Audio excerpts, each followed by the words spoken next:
Everyone, I'm getting some feedback, of course. I'd like to welcome everyone to the select board meeting for June 13th, 2023. I am starting this meeting so that the board can reorganize itself after the election. But to start, we always start with community input. I am looking to see if anyone in the room would like to contribute. We have Deborah Bentley. Oh, you should introduce yourself and your street. Hi, I'm Debbie Bentley. You pull that to your face just because it helps with the recording. Right, okay. People online. Absolutely.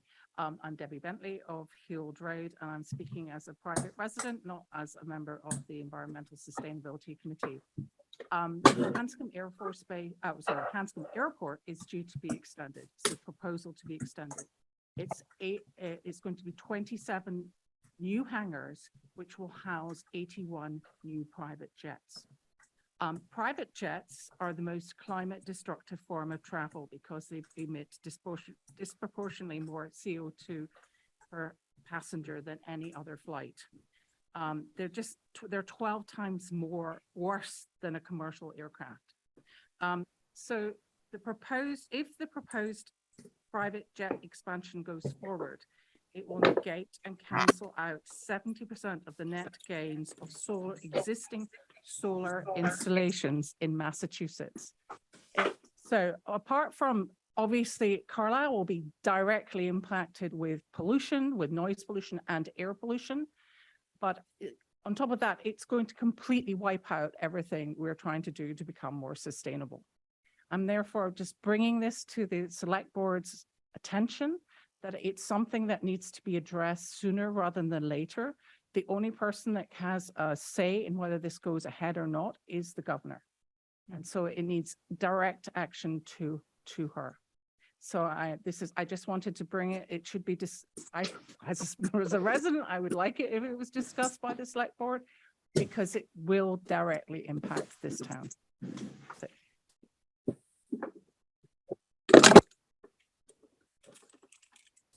All right, thank you. Seeing no one else in the room, is there anyone online on Zoom who would like to participate in community input? Please raise your hand or shout.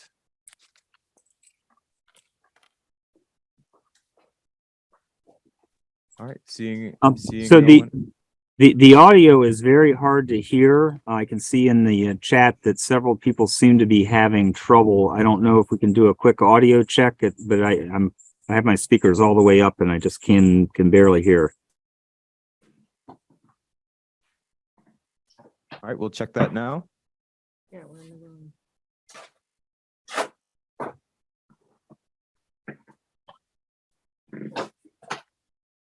Can you hear us now? Review it quickly.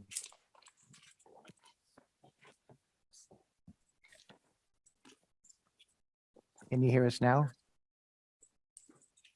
Yeah, I still don't hear much of an improvement. I'm sure it's not the microphone array that we're supposed to be using. What if we're speaking right into our mics? Now that was an better, improvement. That was an improvement. How about now? Can you hear us now?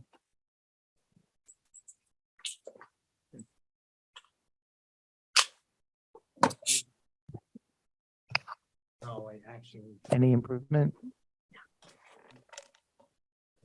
had one on my shirt and forgot it. It still sounds very faded.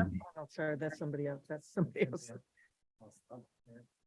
Oh, Cynthia, That'd be great. hey now. Yeah, anybody could speak up. Somebody had a thumbs up. If somebody could reply, is that okay? We lost them all. I can hear fine. This is Cynthia.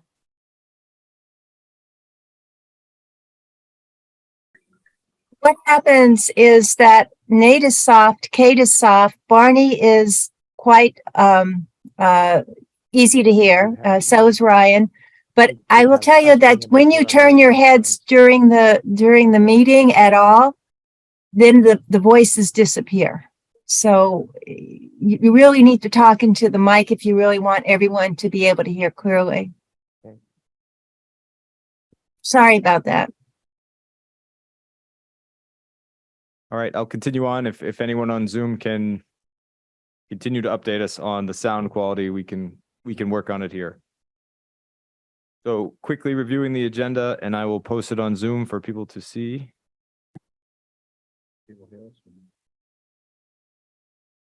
First, we will discuss the reorganization of the select board, the leadership positions, and assign warrant authority. We'll do appointments and resignations from the community employees and accept resignations. We'll review ARPA projects and funding. We're going to meet with the ESC to talk about their work plan and discuss priorities with the select board. Going to continue to discuss the scope for the police and fire studies, that is the public safety facilities buildings, and then continue discussion about boards and committees and the policies that apply there. We'll hear from me and then talk about the at a high level administratively, the select board's summer schedule. Go over minutes and warrants, sign and approve cemetery deeds, and then another opportunity for community input. So the next item, which will relieve me of this duty, will be the reorganization of the select board. And the first topic is the executive positions. So I will turn it over to the board for nominations and deliberation. I move to nominate Kate Reed as chair of the select board. I'll second that.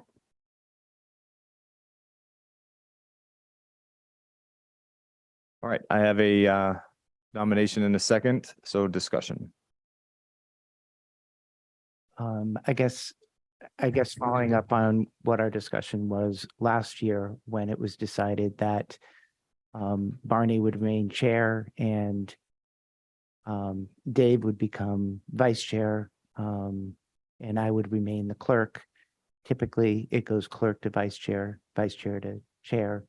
We skipped that this year. And so I guess I would say that I feel like I should be nominated as the chair this year and stick with the norms that we have had over many, many years.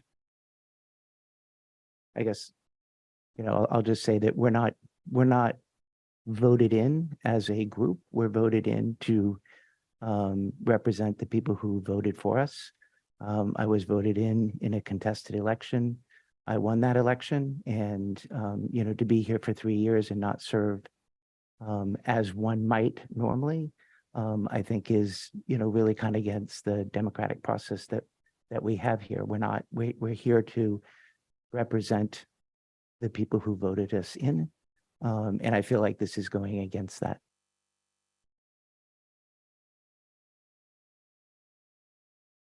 Can I just ask? It's not. Can I just ask if, it sounds like you would be interested in being chair, and we have a nomination for chair. Can each of you take like 1 or 2 minutes and just say what you intend to do, or how, just be helpful for me at least, and I think maybe for anyone else watching, just to understand the board and maybe what your thoughts are? That'd be Kate, why don't you, you're Sure. nominated first. okay. Well, I would like to work very carefully and closely with the staff. I think there's a number of initiatives that have begun, and I think they need support from the select board to understand and help them to get certain of the jobs and functions in town hall operating efficiently. So I would say that's my primary focus. So, for me, I think, obviously it is working with the staff and it's working with Ryan, who's provided tremendous leadership here. I think it's also incumbent upon the chair to make sure that people are heard, that there's discussion that goes on, that we have real discussion. We get input, and we're making decisions based upon that input and what we feel the residents of Carlisle desire. And I would work, hard to ensure that that input was received. So for me, it's a little less of, you know, obviously we have a lot of projects that are going on and we want to keep those going. But to me, it's making sure that citizens feel involved, and that's kind of what we were talking about after the last town meeting is, you know, like, how do we get people more involved? And I feel that over the last several years, we've kind of lost that a little bit, and I would like to get back to that.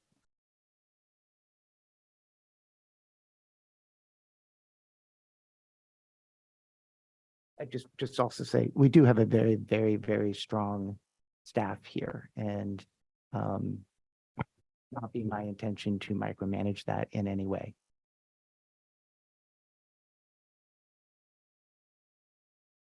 Well, what's the right way to proceed on this? We have one person nominated, but it's okay to nominate yourself, isn't it? Oh, for sure. Yeah.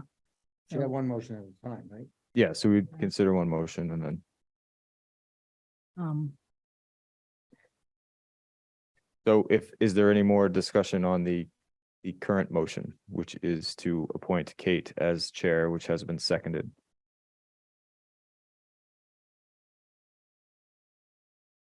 Right, seeing none, I will call for a vote. roll call vote Yes.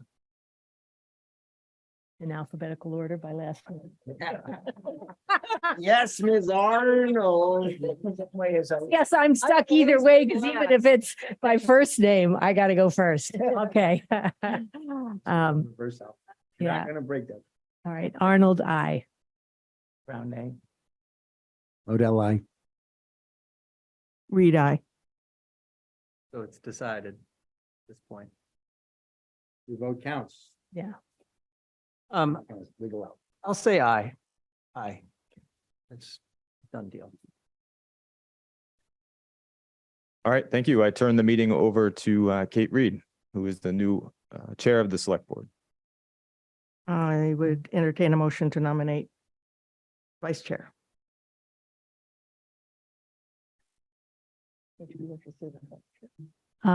I'm happy to nominate Travis Snell as vice chair of the select board. Second. I'll accept. Thanks. Deliberation. Oh, deliberation. Well, do I have to accept the nomination? No, yeah, Okay. Trust the is there any discussion? No, I'd be happy to serve. Okay. Any other discussion? Seeing none, we'll have a roll call vote for this one as well. Arnold, I. Brown eye. Odell, I. Reed, I. Nell, I. That was unanimous. And we need to nominate a clerk of the select board. I would nominate Nathan.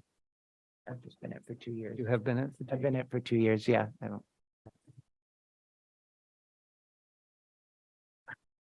Barney or, I'm Well- I'm happy to do that.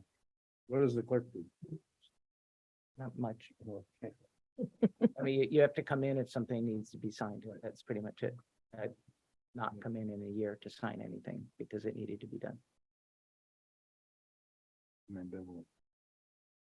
okay, so somebody make a nomination. Pick a nominee, any Am I nominee. doing it? I nominate Barney Arnold to be clerk. Second. Okay, is there any further discussion? Roll call vote, Arnold, I. Brown eye. Odell, I. Reed, I. Nell, I. Great.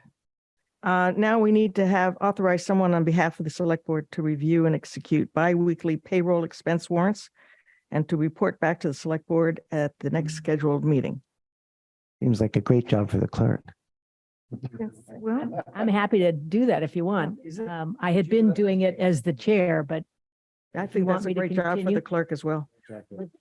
thanks, Nathan. But I do enjoy coming in to see Kelly. You're very close by. I am. I sometimes walk, so that's good. Okay, so can I have that motion, please? I move that we nominate Barney for the clerk. Sorry, to sign the Warrant warrant signing authority. signing authority. Second. Okay. All those in favor? Arnold, I. Brown eye. Odell, I. Reed, I. Snell, I. Excellent. Boom, bada boom. Yeah. 8:15. I just ask, because we can't see any of the comments anymore. Can they hear us okay now? Okay, thank you. Great, thanks. All right, next thing on the agenda is appointments and resignations for community appointments. I move to, or do you want to, well, maybe I you should wanna make put the that on motion the- first. Right? Okay, for Department of Public Works, I move to appoint Brendan Muirfield to the foreman position with the Department of Public Works, subject to successful salary negotiations. Is there a second? Second, All right, any discussion?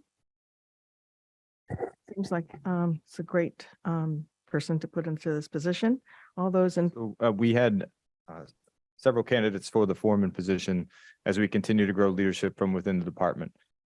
Brendan did stand out. He's served this community since 2002. He's worked as a laborer and then skilled laborer sounds funny, but he has the certifications necessary to be a heavy equipment operator.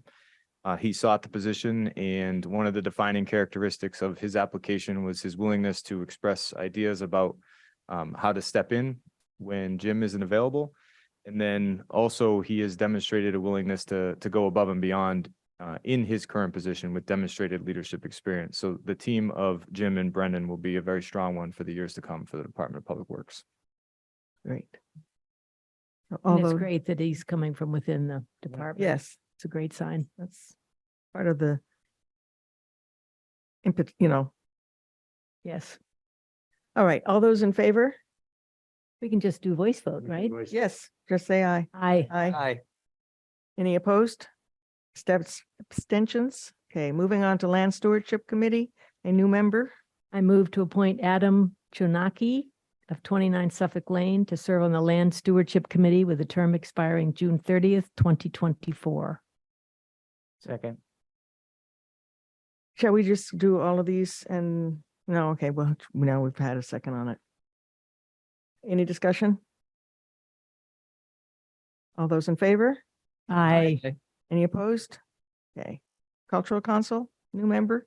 move to appoint Verinda Pathak of 20 Red Pine Drive to serve on the Carlisle Cultural Council with a term expiring June 30th, 2026. There a second? Second.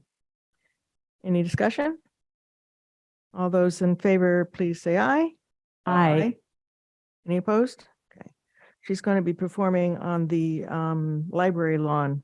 We want to come and hear her apparently at the kickoff for the fundraiser on the 14th. Transfer Station Action Committee, one resignation. I move that we accept the resignation of Dan Cook from the Transfer Station Action Committee, effective immediately, with our thanks for his service. Yes. Second. Any, Respectfully. any discussion? All those in favor? Aye. Any opposed?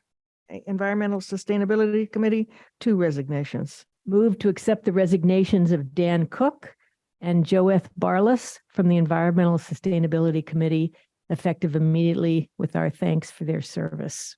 Second. Any discussion? What happens if we reject the resignation? We have to serve. We can't fill it, Yeah. I guess. We can't fill it, yeah. I think it's a good question. It really is to inform you of the resignation in the community, and that it should trigger a vacancy, which is part of your boards and committee discussions, having a more Yes. formalized appointment and resignation process. But are they deemed resigned just by resigning? I guess they're volunteers. Yes. We can't keep them. You can cut their pay in half. maybe? El Joel, he needs to To be. pay in half. Yeah. Right. All right, we have to take a vote. All those in favor? Aye. Any opposed? Thank you. You are, ARPA. Scott, is Scott on? Got it, more than on. Right in front of you. Oh, sorry. These big chairs, I can't see over them. Evening. Hi, Scott. So we have, I'm here to discuss 3 recommendations from the ARPA committee for your consideration tonight. Before we get into the 3 specific recommendations, I just wanted to take a minute to review where we at with ARPA funds to date. So in the packet, the first sheet is a summary of the ARPA funding and what remains. So To date, we've committed 1.2 million of the approximately $1.6 million in ARPA funds. So we have a remaining balance that's uncommitted of $350,000. Three recommendations you hear today. Two of them involve allocation of additional funds. One, the GIS implementation is 87.5. The MVP grant match, if that grant were to be given to Carlisle, would be $10,000. So as we discuss these and you consider these recommendations, if both of these items were approved, there would be a balance of $252,000 in remaining ARPA funds. We've done a quick look, and I've talked with some of the project owners to see where the various previously approved projects are at. And based on that, my estimate is there's probably about $20,000 to $35,000 in previously approved funds that we can claw back that won't be needed. It's just an estimate at this point. And my hope is that probably toward the end of the summer, I'll be back in front of you with a list of specific clawbacks to do. But I wanted you to think about that as you look at these recommendations. So those are with the 250 that would remain if these are approved. Say there's another 20 to 35 that would likely come back. So you're probably looking at $275,000 to $300,000 remaining if the recommendations tonight are approved. We also, as a committee, briefly reviewed what we've approved to date. We had an initial discussion around what items we might want to request more funds for that we've previously looked at. We've also discussed what we've heard out there in terms of other potential requests. And those are listed as well. Again, these are just speculative at this point, but we wanted to at least make you aware of what's on our radar in some form or fashion. So I think the two items that we might look at continuing into fiscal 24 would be the senior assistance and nutrition support, which were both done last year. If you recall, the senior assistance, the heating assistance was in some sense a stopgap to get to the tax relief that was approved last year at town meeting. We know that process can take a little while. So if that's not approved and in effect, we might look to do the senior assistance again in fiscal 24. Again, that's just speculative at this point. The Gleason has a small amount of funds that may be needed for the installation of the PFAS remediation. That could also be funded out of the facilities committee. And then in our meeting, Kate had mentioned that sustainability, there might be a need there from additional funds, depending on how that particular pursuit evolves this year. Aside from that, there haven't been any other additional requests that we've heard as a committee or are aware of besides what you're going to hear about tonight. Scott, Yes. just on those points, when you deobligate or claw back, that means they underspent and they've completed it but underspent. Yes. Okay. Yeah. In which case we would just amend the approved amounts. Yeah. And sustainability funding, we voted an amount in the operating budget, Yes. right? So this would be 30,000. above and beyond that.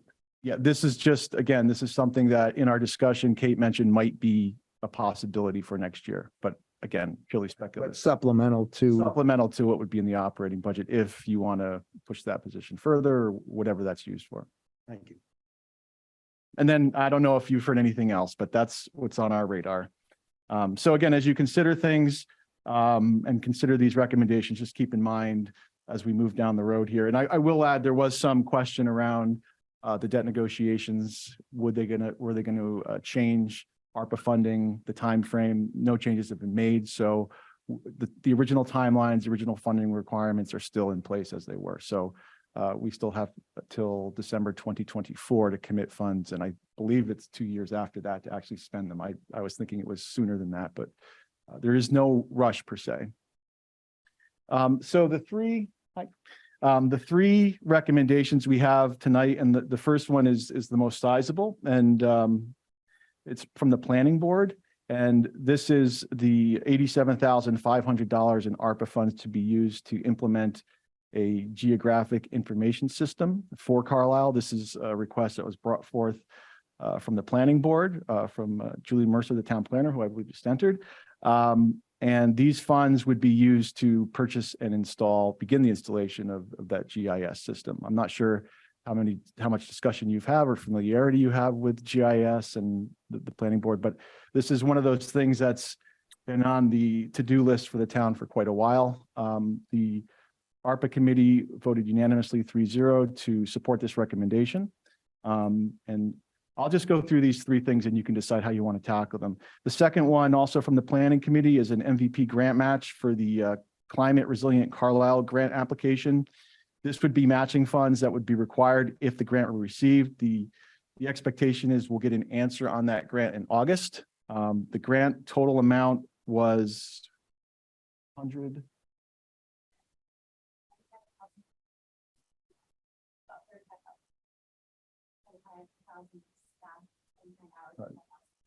It's located in the request form 2 pages back. So it's a sizable grant. This amount would satisfy our matching obligations as a community. It would be $10,000. And again, if you recommended that tonight, it would be contingent on Carlisle receiving that grant. So if we didn't receive the grant, obviously we wouldn't procure the funds. And the final one is there's no dollars attached to it. There is one correction to the packet. This is a request. Previously we had approved 30,000, later revised to 15,000 at the Council on Aging's request, now Council on Aging and Human Services, for online mental health counseling. At the time, the request and the approval was for that service to be available to Carlisle residents, age 18+. There was a request from the town and from the Council on Aging and Human Services to amend that approval to also make town employees eligible for that benefit. Of the $15,000, we've expended about a little under 5,000 of that. So there's still $10,000 in that approval. And so should be sufficient funds. We're not looking to increase at this point. We're not looking to claw back per se, but expand that benefit to include town employees. And I believe one of the questions was to follow up with Aubrey about this. And I think she indicated she was the one that made the request. So from a standpoint of compatibility with existing benefits, my understanding is that this would actually be a nice offering for the town employees. So those are the three recommendations. Happy to discuss them in whatever order you see fit. And we also have obviously someone who's more of an expert on GIS than I am. Any questions from the board? Yeah, we're going to start with GIS and move forward. Absolutely. All right. Where we So want. the GIS, I use this professionally, you know, I think it's important. I think it's a good thing for Carlisle to have, but I didn't quite understand. We're funding 87,500, but it's really 105. So walk me through the difference and why. So the planning board has authorized $24,000 of FY23 surplus salary funds to cover the other piece of it. And these are ongoing costs for 3 years. We'll incur those costs that are noted here every 3 years. We're going to have that. No, this is the total for 3 years. So the web hosted mapping application and the parcel updates will be across 3 years. It's a 3-year contract. And then the creation of local layers and the design of our local geodatabase, as well as some consulting services to make sure that our efforts are streamlined as we look to gather the data, put the data in a good format for the creation of the layers. That's maybe a 12 to 18-month contract with a different consultant. But then you're going to have to update that regularly. So you're going to have a consulting contract going forward. Right. So I'm working out that year. piece. Like, so this is that's phase 1. And then I'm going to work out what phase 2 will include and try to include it in the FY25 like planning board budget cycle. We don't have, I'm just curious. Yeah, I no. just wanted to know because we're committing to putting in a new system and which would be helpful to anyone who's looking online, wants to understand not only their parcel, but you know, the town itself, which is valuable information. But going forward, how much is that going to cost? We have a sense. I mean, we put that in, we know the upfront cost, but what's the ongoing cost? Do we have any idea? It's a great question. I think that as part of my job description, I will be doing a piece of it myself. I've upgraded my technology to be able to do some of that, like maintenance and updating that's needed. And then my hope is that we can work with one of the consultants we're working with now on an ongoing basis going forward. But we kind of want to see how the implementation goes and how that relationship goes and develops. And so the answer is I don't know what the cost is going to be going forward, but I'm hoping to get a better sense of that in the next few months and then kind of build it into the budget process. So I was just going to say, I think, you know, in our discussion as a committee, I think some of the aspects that were appealing to this is one, it's part of the the overall modernization of town hall that we're trying to do with digitization of records. I think the biggest question like I had was from a timing standpoint, why was, normally something like this would go through town meeting and obviously as part of the budget process. I think with the timing of Julie coming on, there just wasn't time to do that. And so we're kind of at this point where, and there are open questions like that.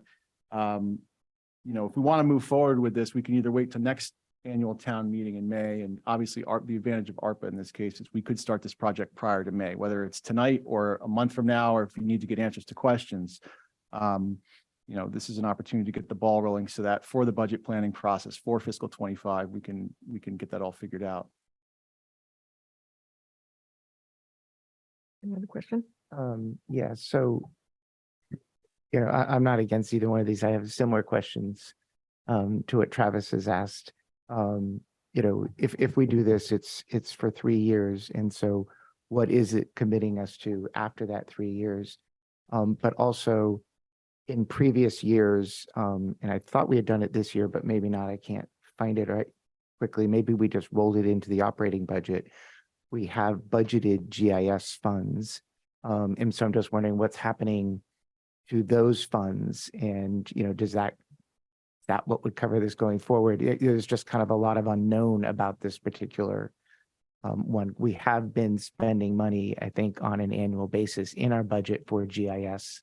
What have we gotten from that? And I understand what this is getting us, but how much more does that amount get to when we do this? Because we wouldn't want to do this and then not fund it going forward. And so just understanding what we're committing to, I think, is really important before committing to it.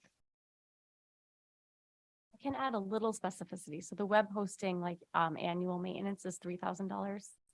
And the parcel maintenance is also $3,000. So that would be the ongoing cost for that contract. Like if we were to extend it beyond 3 years. It's the other piece, like the creation of the local layers will be in phases. And so there'll be some work, over the next few years. And then the maintenance and updating of that, though all the layers going forward is kind of the unknown piece for me. Right. And so this has long been a pet peeve of mine about our GIS. You can go to many towns and you can look up and you can see where the wetlands, what are the tax parcels, you can see who owns what. And I think that's really, really great. And I would love us to get there, but that's a lot of maintenance. And so really understanding how are we, we don't want to do it and then not make sure that it's always accurate, because if people go to it, we want to make sure that it's accurate, that if anything's changed. And so what is that going to take? I'm supportive of this. I just want to make sure we understand the impact. Yeah. I mean, is there a question? This upfront work, you end up with a product and implementation and $6,000. How much of the assessment of the ongoing cost is based on the work done in the first phase? How do you get to that? You get an answer to that question without doing this work, or does doing this installation inform what the go forward cost is? And how much of that is optional versus you're committed to? I mean, I would assume for this amount, you get a core functionality that would cost about $6,000 to maintain going forward. And at that point, the other layers are, I don't want to say optional, but are incremental. Right. Yeah. So there's 2 different contracts and there's 2 things going on. The one that I mentioned, the ongoing costs for, $6,000 for parcels and for the web hosted mapping service. So that's what the public will be using and seeing, and that will be updated on a regular basis. The parcel updates usually are done by towns once or twice a year. And then any layers that we create locally get updated and uploaded to that site as they get updated. So we could always decide, okay, we've done the critical infrastructure layers. We have the information that we need. We don't want to spend any more money to build out or create any more local layers. Or we could say, it's so exciting. We've done this work, look at the possibilities going forward. And so I think that it could be a range in terms of what we continue to add on to. But like people like you would, it's kind of like a website, right? You get somebody maybe who's web savvy to set it up, but then the maintenance is by town employees, right? So the web piece would be an ongoing, we would want to continue that contract with the hosting service. Right, but I mean, maybe it wasn't clear, like adding layers or updating information in a layer. That would Right, be like updating somebody like information, you. someone like I could do that, yes. Given endless amounts of time. Yeah, Well, but it is a specialty, right? I mean, it's not like updating a web page. It is a specialty. You need to understand whatever I don't know what you would be using, but you need, you need to know how to use that. So if you didn't have time, like to Nathan's point, any idea what it would take to, there must be places that like do that, right? So what would that cost us? There are places that do that. And I know like from the prior towns that I've worked in, typically they would have a GIS administrator who was more robust. That was their specific job description. And then that person would also have a small contract, maybe $5,000 to $10,000 with a consultant to help if there were special projects or like something like really deep that required a lot of time or something super technical that that person didn't know how to do. So, I mean, it's going to be, I'm not the GIS administrator of other towns. Like I haven't done it in a long time. I'm the town planner. I have a lot of other responsibilities. So it's going to be a hybrid effort. Personally, I don't think it would be fair to put that on you, because it's time consuming. What have we been getting out of that? I think it's like $3,000 a year that we've been spending on updating our GIS. You know, we've been paying for the software and we've been paying a consultant, I think out of Maine, to update it. In my understanding, there's other productivity gains by moving to this system versus what we currently do in this town in terms of how people access information and how long it takes. And I'm not an expert by any means, but I do think there on the other end of it, there is a benefit, and obviously public access, being able to access information online versus coming into town hall. There's probably a fairly robust savings down the line. Hasn't been quantified, but just something else to consider. I mean, I think it would be a terrific service for us to provide. I just want to say, I think that we're committing ourselves in 3 years to a not insignificant number. So my recommendation would be, there's short of waiting to next town meeting, there's no imminent deadline here in terms of an approval. This isn't some emergency request or something's happening from that standpoint. It sounds like there's some basic questions about the ongoing costs and some of these other things. We wanted, as an ARPA committee, we wanted to bring this forward so we could, if they'd already had these conversations and you're ready to approve it, we could do that. If not, we should articulate what those questions are so that, we can come to the next meeting or the meeting after that and reassess based on the answer to those questions. There's no reason you necessarily need to take a position on this tonight. Certainly, if it's something the town wants to do, we think ARPA funds are a good resource to do it. Otherwise, it's waiting another 11 months. And if we do get answers we're all in agreement about, then we can move faster on this. Does that sound fair? Sounds fair. Okay. So I think what I'm hearing and for your homework is really articulate some of those ongoing costs. If there are some specific savings in terms of current GIS maintenance that would be channeled into this, like what's the net cost and how does that look as it relates to the operating budget? And I can follow up with you on that. And I would just add, I would strongly support the town supporting this operationally ongoing. And I would also say, be practical about what you're saying you can do. And let's make sure that, And I'll just say, I'm very supportive of moving in this direction. It's something we've talked about often. And I agree, it'd be good to know what we might be committing ourselves to beyond the 3 years. So I appreciate coming back to us a little more information. Yeah, so like with all technology, well, anyway, but specifically technology-driven performance enhancing things like any kind of software. There's a labor saving component and there's a better quality. There's an upgrade of the product, right? Like you mentioned, going to other towns and you can see stuff. So without having to pour through paper plans from who knows when. So that's an add-on, right? That's above level service. And then there's, I assume there's labor saving by town planners, other workers too, that now manually have to look stuff up. Do you have a sense for the balance of that? And Like how much of it is just a better product and how much will actually save some money? Where I'm going with that is, you know, if there's enough of a savings, I mean, is it just, then the ongoing maintenance of it is, one presumes would be offset by, So I think there's going to Labor. be tremendous efficiencies in town hall. So Okay. just, I've worked in 3 other communities that had GIS. Every conversation happened with a map. We were all looking at the same thing. We knew we were talking about the same thing. You could pull it up really fast. You could search by the address, the owner, you get that information right in front of you. From a planner, I'm a visual person, so just from a selfish standpoint, it'll help me tremendously to be able to visualize all the properties that you're talking about when you're talking about them. And I see that it's across the land use departments and even across town hall, even the assessor's office, there's tremendous efficiencies that can be gained. The Access GIS site can integrate with Permit Pro, which the building department uses, and also Patriot, which the assessor uses. And so just right there, the public will be able to click on their parcel or any parcel and get information, get access to their property record card, and then go in and look at building permits. And so it'll help in town hall, and it'll also just be so much more data available to the public.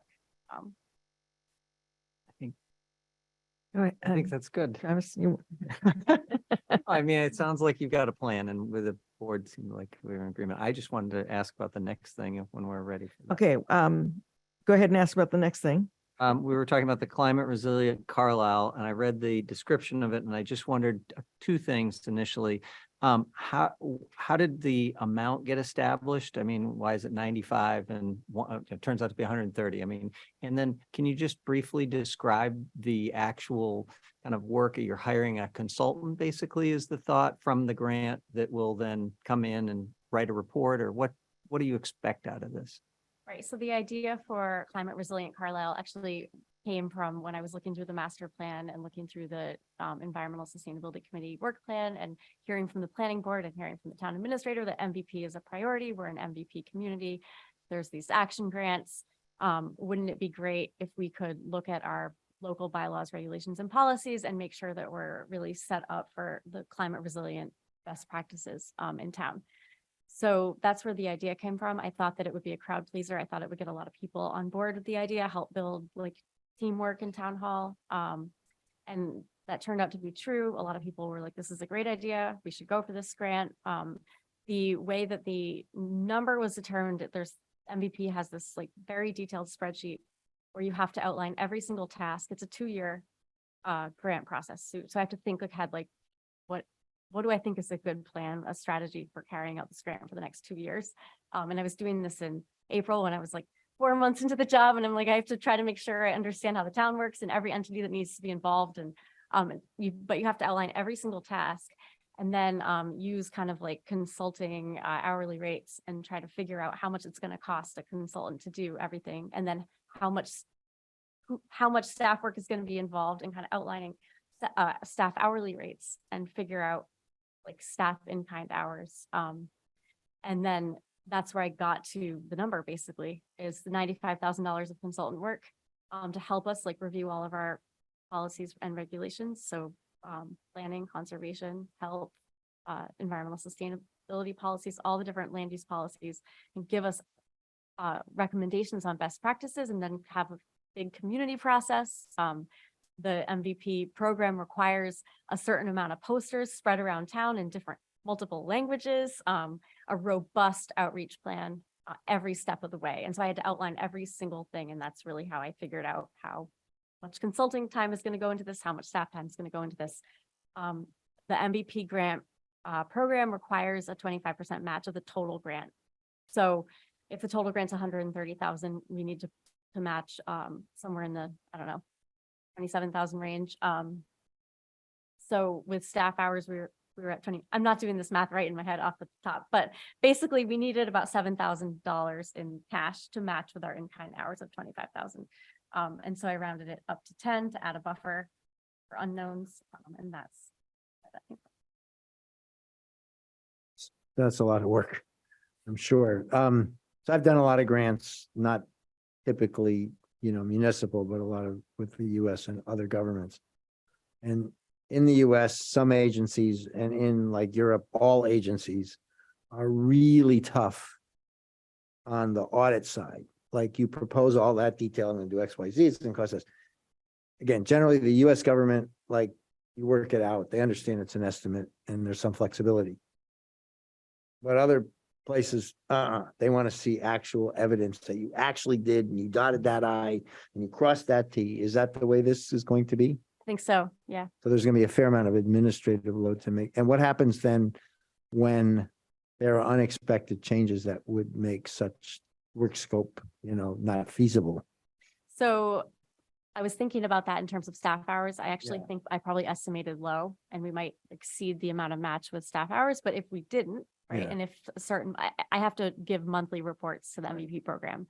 So they can track all these things like you mentioned. So if there's a month where we're lagging behind, the ARPA funds could help buffer it.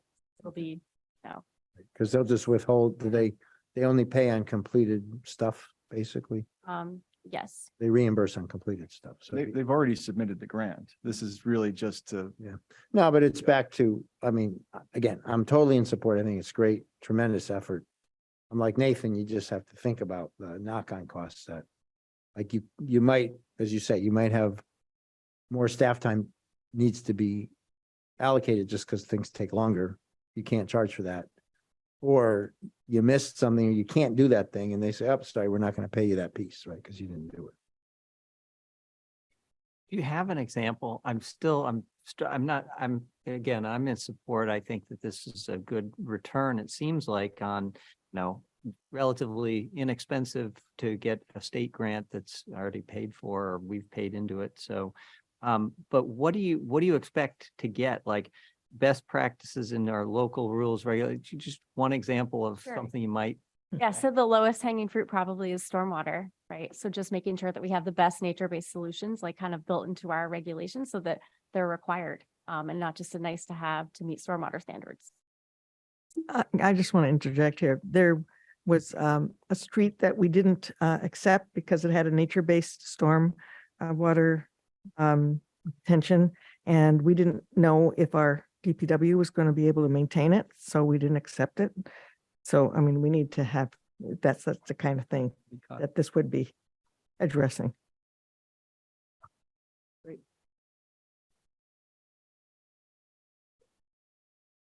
I move that the select board approves 10,000 in ARPA funds to be used as matching funds for the municipal vulnerability preparedness action grant climate resilient Carlisle, contingent on the grant request being approved.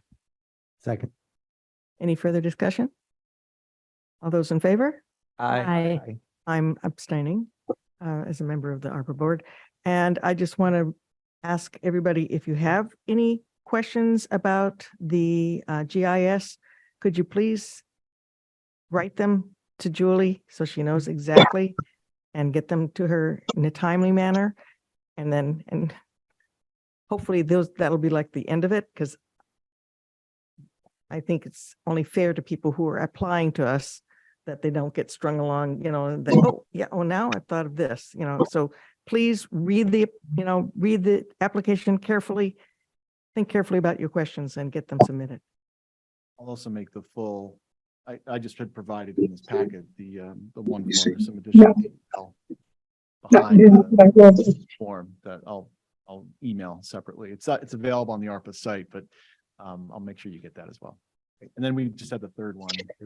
Did we vote the GIS or did we No. miss it? Because I understood you had questions and you wanted to come back. Unless somebody wants to make the motion before she. Well, I'll move the third one, then we can discuss it.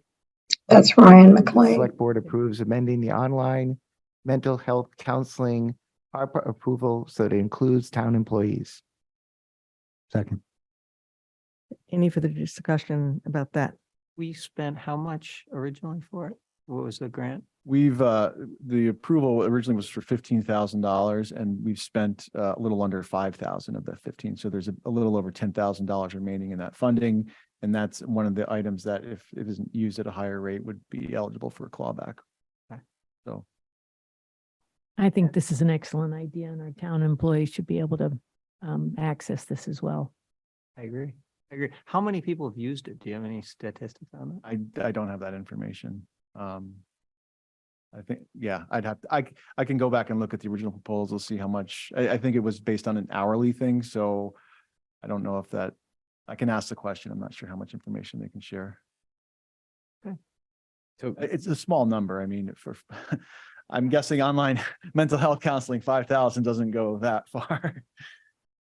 this is Aubrey's idea, but we did discuss it. So we do have the EAP program and other programs that are free or part of our insurance that we tap first. So this is for employees that need additional support as identified in their goals or individual conversations. So the intention is if an employee needs assistance and we believe that that assistance will make them more productive or get them over a situation, then this is a valuable tool. So we want to take advantage of having it. The EAP is great for emergencies, but not good for what I just described. Any further discussion? Okay, all those in favor? I, Aye. Opposed? And one abstention.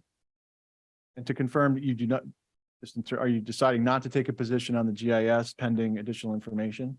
Yeah. Okay, great. Make a request. Well, Sure. the request is. Can I come back on June 27th? Because I'm trying to get contracts executed by the end of the fiscal year related to this project. That would have been good to know. We'll What is look at it. preventing us, I guess, That changes how I feel about it. Hold on. we don't know, I mean, we don't know the ongoing costs. I think that's a reasonable question if we're gonna start something new in town. Yeah. But as Nathan, to quote him, I'm in favor of it. I'm in favor of it too. I want to see us do this, but I think it's responsible to know if we're gonna take on a liability, or somewhat, if you call it a liability, but you should know generally what you expect it's gonna cost. so then the request, it's not so much send your questions. I think it sounds like come back on the 27th with like a pretty clear picture of that. It's really understanding what the impact is on the operating budget for maintenance and. Yeah. And potential updates, required updates. I think that's good to know. So that would Yeah. mean you would have everything ready to go. And I you're already just- do. Okay. Okay. And they did look at the fact that the procurement process didn't meet ARPA requirements. That was one of the initial questions. So Yeah. I wasn't thinking the end of the fiscal, but there's a pending deadline. We can look at that when we get to that draft budget Would that for work? 27th.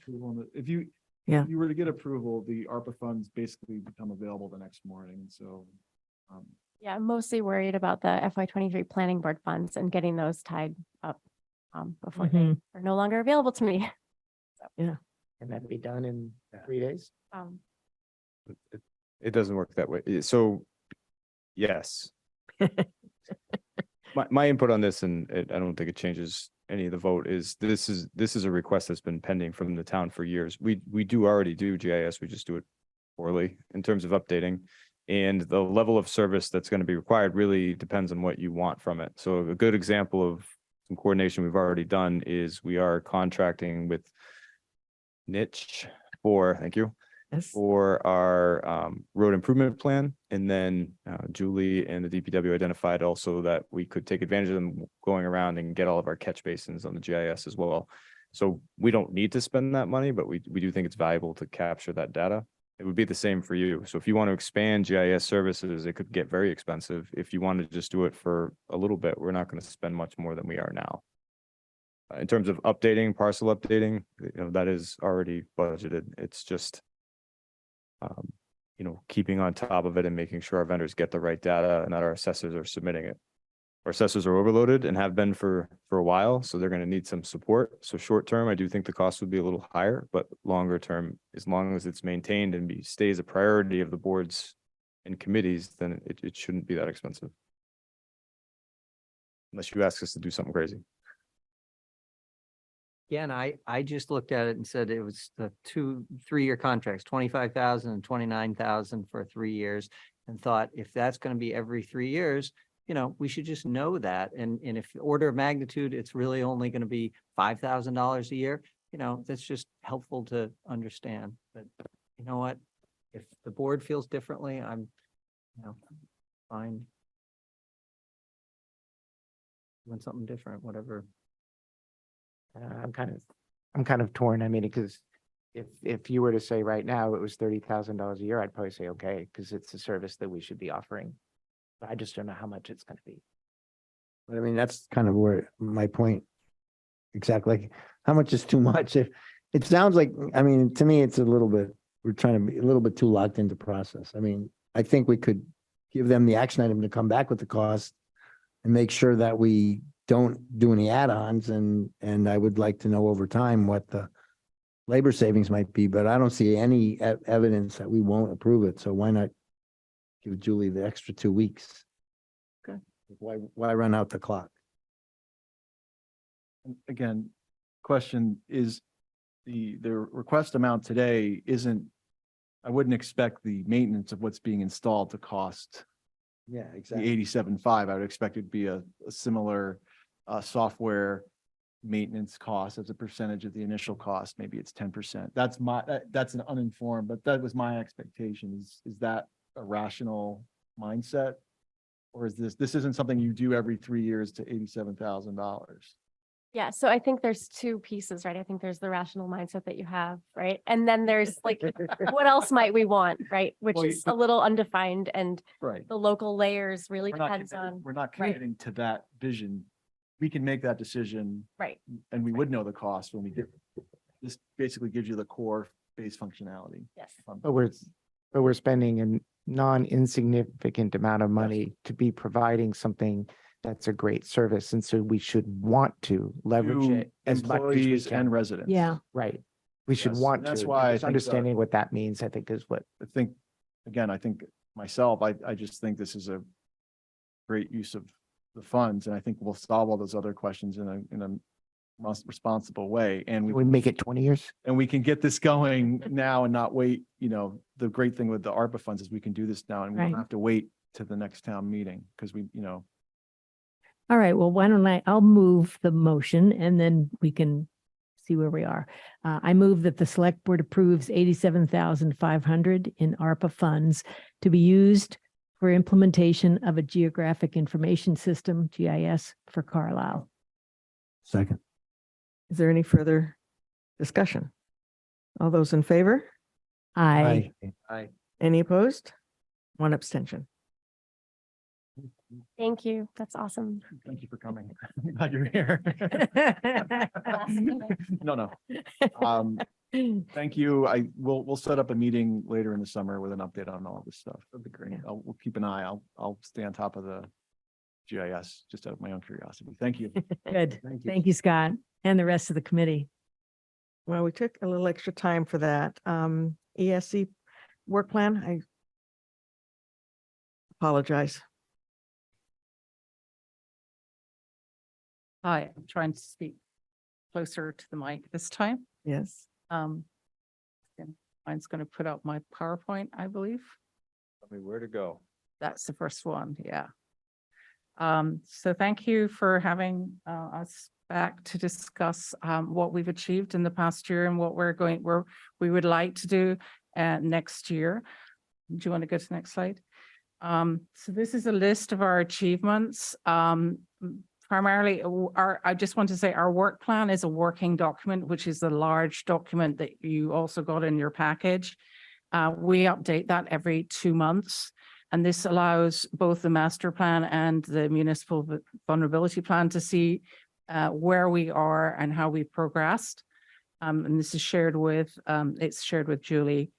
So we've also applied, we managed to get $11,100 in grants. We helped with the house doctor RFP to make sure there were more environmental sustainability requirements. We had a working group organized by Ryan that included 2 committee members and our sustainability coordinator for the CCA contract renegotiations. We've organized home energy assessments. We've continually outreached in our local media, our social media, and we created an independent web page. So it's a temporary web page and logos for the committee. We held a very large Route to Sustainability Day festival. We've subsequent to that, we've had heat pump seminars and invasive walk plants. So we're continuing to do outreach. We've liaised with other sustainability groups. We've raised the need for environmental sustainability practice by inviting all the other towns and town committees and groups in the town to join Route to Sustainability Day. We've raised awareness of the need for help to achieve our goals. And we've attended almost every single select board meeting. We can't say we attended them all because we haven't been taking notes, but yes. So we should get gold star for that, I think. Our sustainability coordinator has actually relieved us from a lot of work. And I just want to emphasize that she has done all the work on green communities. And there were glitches. There's been just because it was not being looked after for a number of years. And that has been a phenomenal help for us. And she was very instrumental in organizing the CCA contract and getting us started.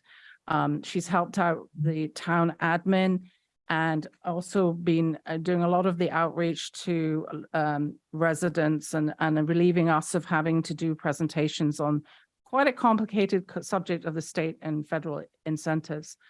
And she's helped with our grant writing and organizing and presenting and helping us with keep track of the money for Route to Sustainability Day. So I just want to say it's really important to have help with a committee with this size, this large remit.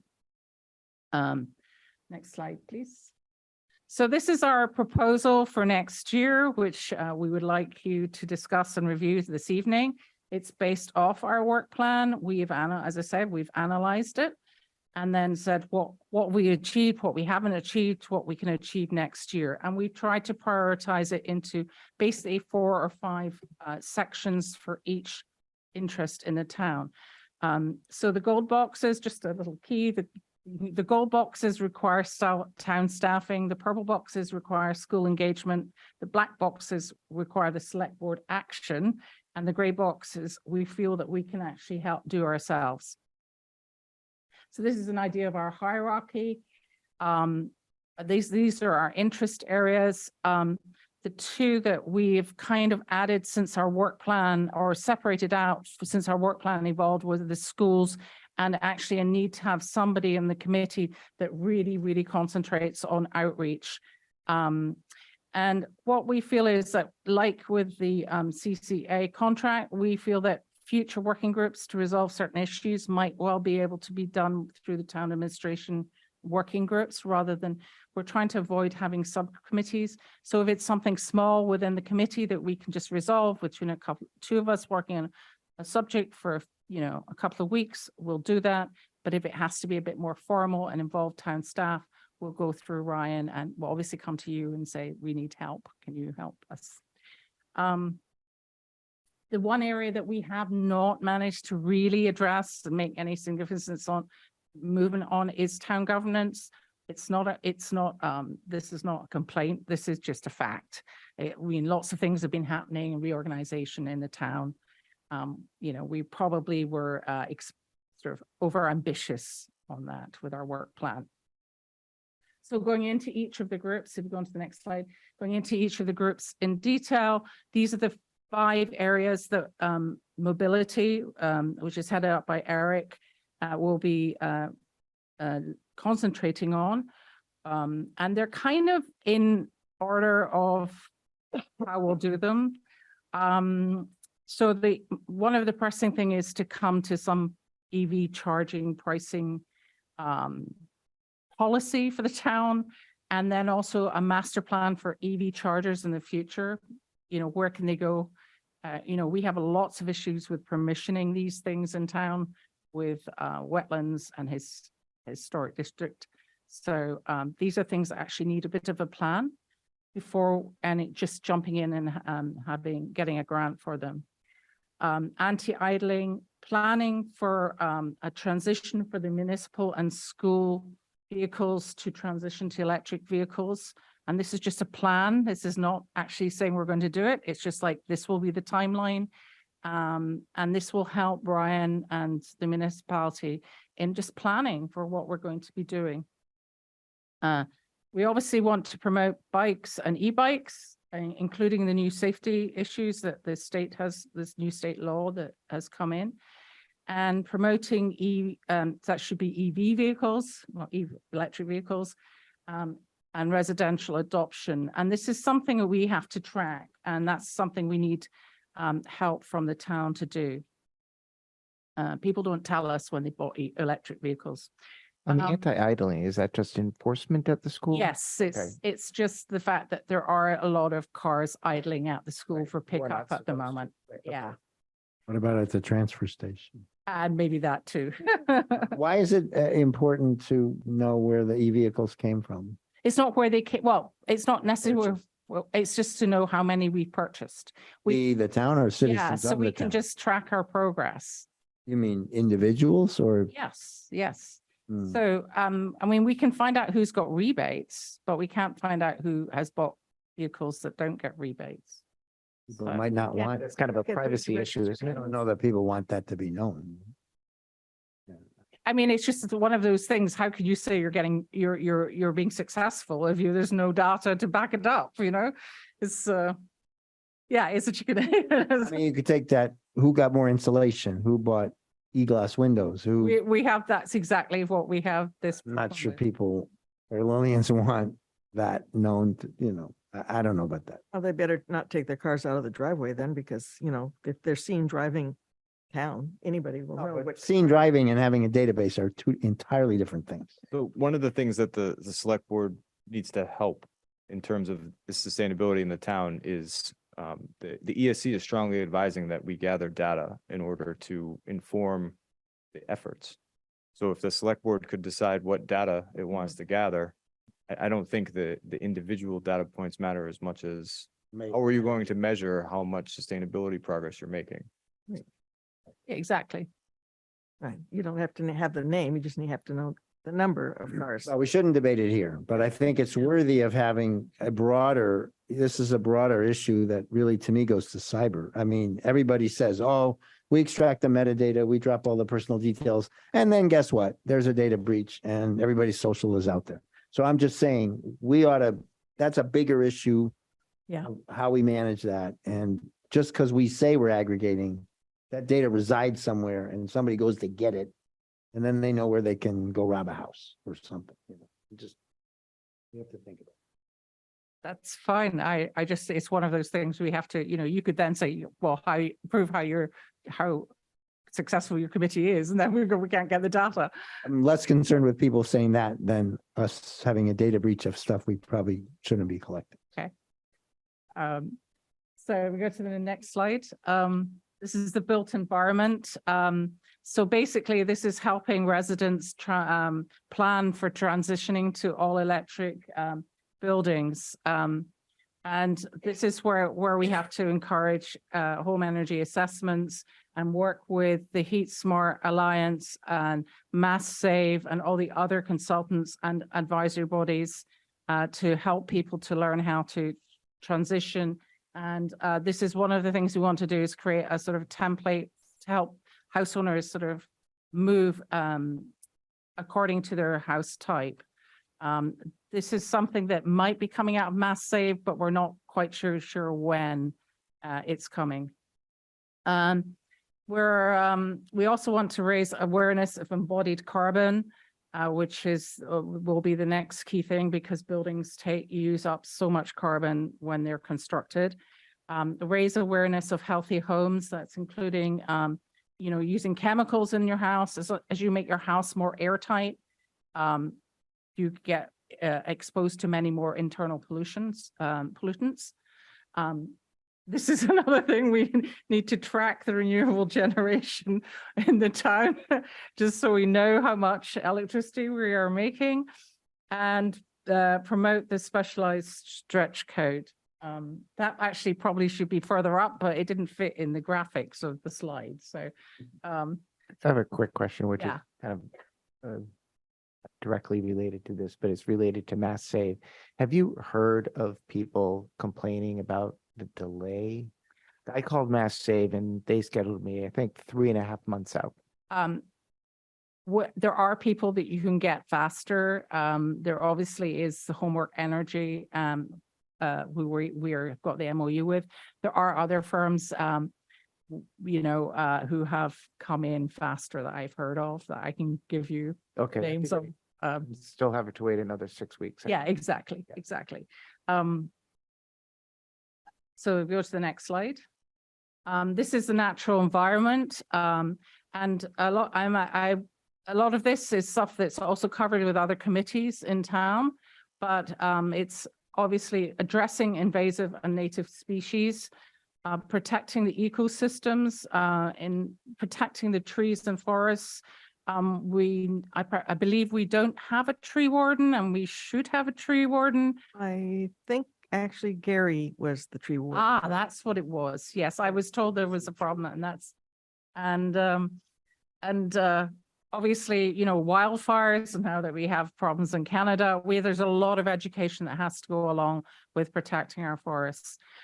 We have 2 residents who are writing an ordinance on dark sky initiative. They're not in our committee, but we are going to promote their work. We need to address outdoor pollution, including aircraft and chemical use. And also the other thing is promoting a low carbon diet. That is actually not, eating less meat means that you will, it's very impactful on the environment. And it's something that, it's a difficult subject because everybody's different, but it's maybe something the town want to consider at town events. It's one of those things. I just want to tell you about the airport. Barney and I were at a function last week, and apparently Simon Cataldo has delivered a message on behalf of his district to the governor in person to not Excellent. expand it, Objecting to the expansion. objecting to it. Yeah. What's the rationale? They just have so much traffic. So I'm gonna sound like I'm chastising the board a little bit, and I apologize, but the sustainability question is a key question for the planning staff, the administrative staff. We need to get the select board to commit to what they want to do in terms of sustainability so that we can answer questions like how much money from the operating budget are we going to commit? Are we going to hire someone? Are we going to do the same? So sorry, Debbie, I'm also gonna sound like I'm chastising you a little bit, but this is like the entirety of what the ESC wants to work. What we're really trying to do tonight is get the select board to approve some of the plan. So we can get into the details of each one, but that's going to really keep us from deciding the high level. So that's a good point. So let me, I kind of in the beginning, I didn't realize you were asking questions along the way. So the governance, back at governance, you made a remark where you said, I'm going to misquote you, but like there's certain things you do yourself and certain things you'd go through the TA to get done, which sounds like ESC requesting from the government. But I think what I hear from Ryan is we take your recommendation, we guide the government and they go do. So I'd Something like that, yeah. I know. No, but there's a difference. So I just want to, Yeah, no, I think clarify. we would have to come because The disconnect is the relationship says from the ESC to you guys. Right. And you guys then tell the town administration what you would like them to focus on. right, but maybe I misquoted you, as I said, but it sounds like I heard that the ESC would do certain things on their own, like you are doing. And then you would ask the town for help for things. That's not the same as you presenting your plan, us distilling that to things we want done and directing the town to do them. so I'll try to, we don't know what to do in terms of sustainability because it hasn't been, so if you told us what you want to accomplish this year, then we could come back with a recommendation saying, here's how much staff we need, here's how much the ESC could do. Okay. But until it's known what the town wants to do in terms of sustainability, it's really, really hard for us to give you a recommendation. So a lot of the budget discussion and angst is too strong a word, but from like, how much consulting do we need and do we need to hire a person? It's really hard for us to answer because we don't know what you want us to do. So the $30,000 is in the operating budget might be way too much. It might be, it's not way too much. But it really depends. Like, Yeah. if you say the only thing we want to do is talk about what people eat in terms of meat, well, then it's really cheap. But if you want to do, all of these other things, then it, we're gonna have to come back with some staff recommendations. And I think what the gray is trying to show is what the committee feel that they can do. So if you said, no, we're not going to do anything else, you would just get the gray. What we can do in the gray, and that would be it. I mean, that would be, Okay, so gold, yeah, you say gold requires staffing. Yeah. Purple is school, but that also requires staffing or just engagement? it's engagement and, this is, yes, it's engagement. It's not so much staffing. Black is us to decide, but then there's a cost, and then gray is what you guys, okay. So, and again, this is my best guess. Well, that's a good It's not, graphic. I mean, it's not, I was very nervous doing this, but I felt that at least then that give you a snapshot of what I believed. And I need, obviously Ryan has to have his input into this too. Because I might have assumed something that is not correct. So what we would like you to do is to agree on the ESC work plan as you see it. We've given you indicated what we can do alone and what we need help with. And then we can actually, these are the big things that coming from that first item are the things that we have not achieved that we thought we might be able to achieve in 2003. And one of the things is we should be researching and analyzing the sustainability policies in other towns so we can craft our guidelines for the town for next summer. Proposed bylaws and ordinances, this would be in coordination with the planning board, but also there is a specialized stretch code. So that comes in coordination with the building commissioner.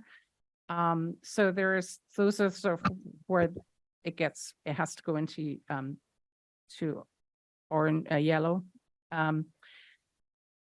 So we also, something that's missing is a municipal reduction, a municipal plan for the reduction of carbon over a period of time, be it 2029, 2035 or whatever, but we need to have a plan in place. Many other towns have this.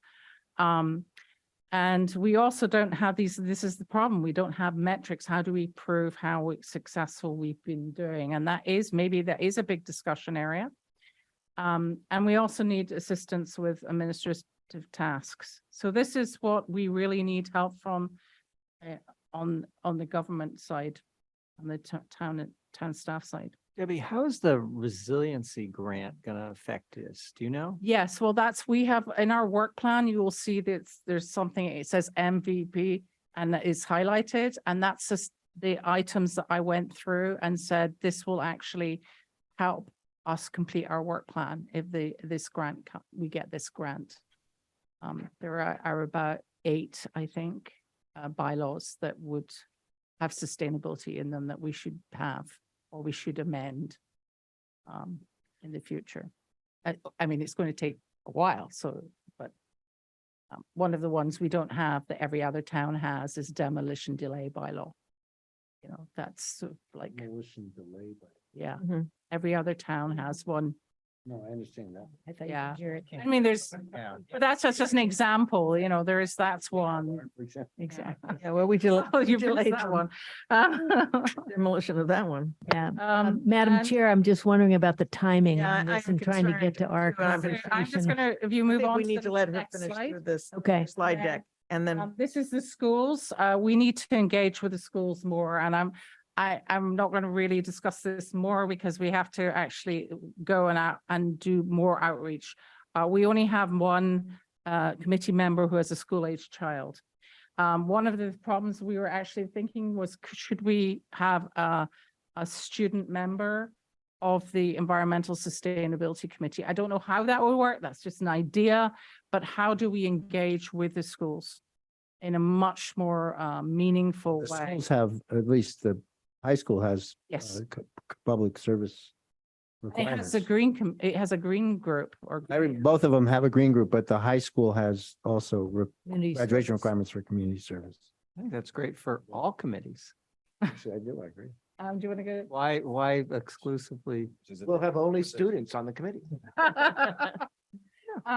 So outreach, this is the one aspect what we've been doing, and we feel that there needs to be one committee member who is much more dedicated to this.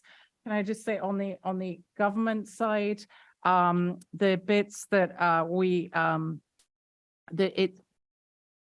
in some cases, departments need to update their webpage with very specific environmental sustainability advice. That maybe it's very detailed and it's just on one subject, but it's too detailed for maybe the committee to be an advisor on. And the other thing we need to do is help with just outreach, emailing, quarterly bulletins, things like that. We're already organizing to transition our temporary webpage over to the town webpage. That is already underway. And we are planning to hold Route to Sustainability Day in 2024. It will be slightly different. Yes. Before we progress, do we have a sound issue? We have a what, sorry? Well, Lavery said he couldn't hear. Oh, I don't believe so. I'll speak louder. Oh, it's not that. Oh, he can hear. Great, thank you. So the final page is just my my attempt to give a synopsis of this presentation in one page to show what this it would be really helpful for the select board to do. It's a bit difficult because I'm an advisory committee to you, but this is giving you an idea of where we are. The yellow is what I believe that existing town administration can handle. Again, I would love more, once you've decided if this is the route we go on, I think there can be more discussion. But the orange is actually showing that what we believe that is not covered by the current town administration. So this is the $30,000 that everybody keeps talking about, or more. This is the issue that we need help with. And again, if you decide that this is not something that's a priority, then that's a guideline. That's telling us what we should be concentrating on. Yeah, this is a very helpful slide, Debbie. Is it the two questions? Is it in any sort of priority? Yes, the select board, yes, In other words, the higher up the slide you go, the more priority you're giving it? yes. And Okay. yeah, and the including the ESC as an advisor in municipal decision making is, I know we're a new committee, but quite often when you're planning things like, oh, these committees should be involved in this, the ESC wasn't mentioned. And I know that we were just new and it was not anything malicious, but it's just reminding you we're Well, here. I don't want to go through all the detail. I'm just saying, this slide is a good summary of the others. It's in priority. Is the middle one that includes the 30,000 or the pink one? Where in your mind is the 30,000 being spent? Orange, the additional costs, I believe, but I am not, I I am recall the not middle the orange. administrator or the select board. Okay, so the right-hand column is where you think the 30,000 should be. Yes, And the middle column you think is capturable by staff that is already here. I'm just asking your opinion. that is my Okay, opinion, but So what, I guess now to turn it over to Julie and Ryan, what would it take then if we took this as the recommendation of ESC in priority to back to like what Travis would ask, like bracket cost those things, so we have some sense? Well, how would we get at that? So you want me to No, I'm asking, I'm monetize not this saying it. list? Well, no, Debbie and the committee presumably has prioritized and categorized. There's been a lot of work done. But to your point, we don't know what the cost is of implementation and therefore we can't. I think that Ryan was asking the question differently. I Yeah. think Ryan wasn't saying, tell me how much money. I think Ryan was saying, what are your priorities? And then he'll tell us how much that would cost. And I'm a little confused as to, so this is a great presentation. It seems to me like, the very first one is that, we agree on the work plan. I think that we need to talk a lot more about some of the items in that.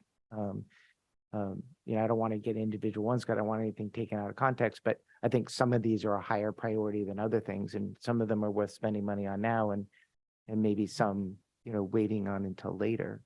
So it seems to me like we should have a much larger discussion where we're going through this in detail, where we can get a lot of detail about what it is. And then we can say, yes, that. And then Ryan can say, okay, that's going to cost you this much. I didn't mean to put words in your mouth, Ryan. but- No, so I'm sorry, Debbie, I'm just gonna be honest with the board here. So I told her to just do the one slide here so you could have that conversation, because that is what needs to happen. So what happens on an administrative level is Debbie, well-meaning, comes to us and says, we want to do this as an ESC, and I have trouble understanding where the board is on that. So I'm not sure if I'm supposed to be spending time on that, or if Julie is, or if we're supposed to spend the 30,000, because that conversation is vital. So you created the ESC to give you a recommendation. You need to approve that recommendation so that we can implement it. But everything we do here comes at a cost of not doing the other priorities that you have. So we need to know where this sits. Mhm. Right, and the very first thing here is approve the plan. And I think that's hard to do until we get into the details and decide what in that plan do we approve and what we don't, because personally, I don't think I would approve it just as is, right? Right.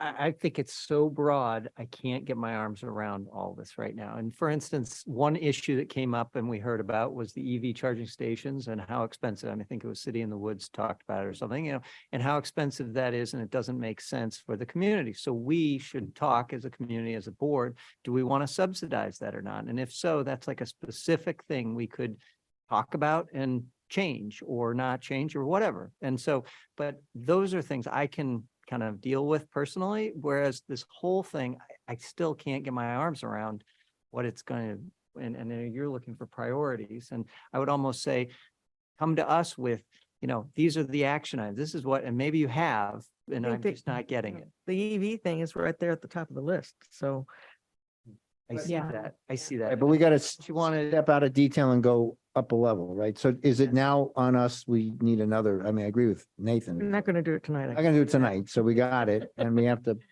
prioritize it. But I would just, one final comment on the little dialogue that was happening about cost and priority. I'm not sure how easily it's, like, we can't prioritize in a vacuum either, right? We also need to consider the cost of a step in order to determine if it's, we could start by just prioritizing, and then you could bust, and then we can Yeah, come back. I and think adjust. that's probably the Yes, way to I go, think- right? We say what we think are the priorities and then Yeah.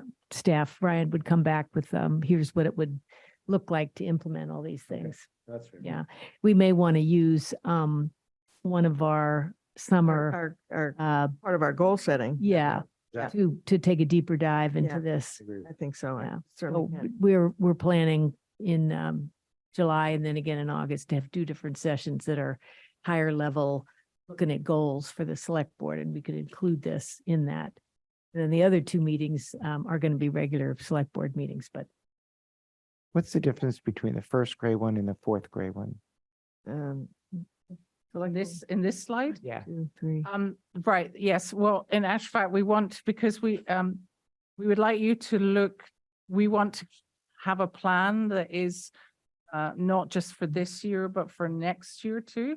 And the budgeting, going through the whole budget process and trying to raise awareness that we needed financing for this year was something that took time away from I was the one that ended up doing it. So we didn't get so much done on the built environment as I had hoped for, because I was dealing with budgetary issues. And it would be nice if we could sort of like not have to go through that process again. I would like not to revisit that, put it that way.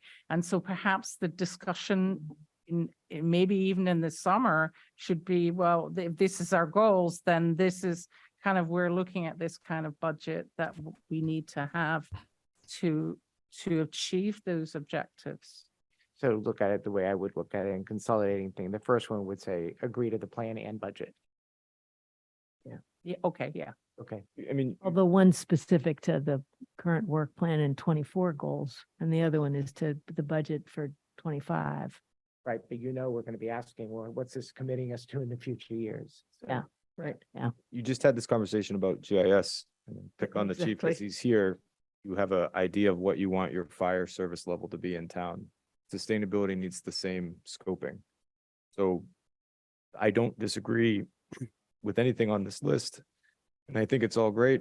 but there are time and resources that each one requires, and it's unclear how far you want us to go. So it's like the GIS, we can provide basic level of sustainability that won't get us to our goals, or we could commit fully to it, and that means something else has got to go.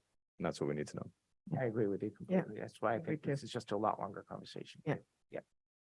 Well, we're 15 minutes behind. We were 15 minutes behind when we invited her to the table, but I'd rather not fall any further behind. It's okay. That's Behind. okay. I want to thank you very much for this Thank you. presentation and for all the work that Very clear. clearly has gone into this. It's amazing. So, and we will be talking about it at one of our goal setting things. So we have time to really do it right. Thanks. Thank you, Debbie, and the rest of the committee. All right, scope for police and fire studies.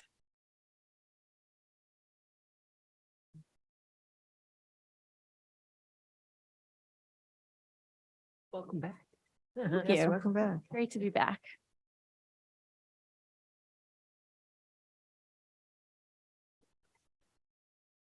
It's on there.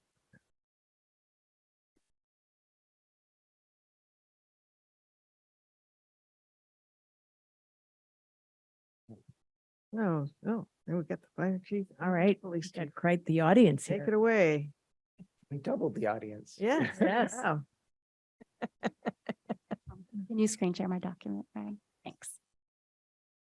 So I have a slightly revised version from what was in your packet. I know that Oh. that's a terrible thing to do. We always tell applicants not to do that. But I did want to get feedback from the police and fire chief. Do you have the, Sharing the wrong one. Give me Okay. 1 minute, no worries. high level. So after I had finalized it with Ryan, I sent it to the chiefs and they gave me some really good feedback, kind of helping add some specificity to some certain areas. And I think it's important for you to see that. So for the discussion.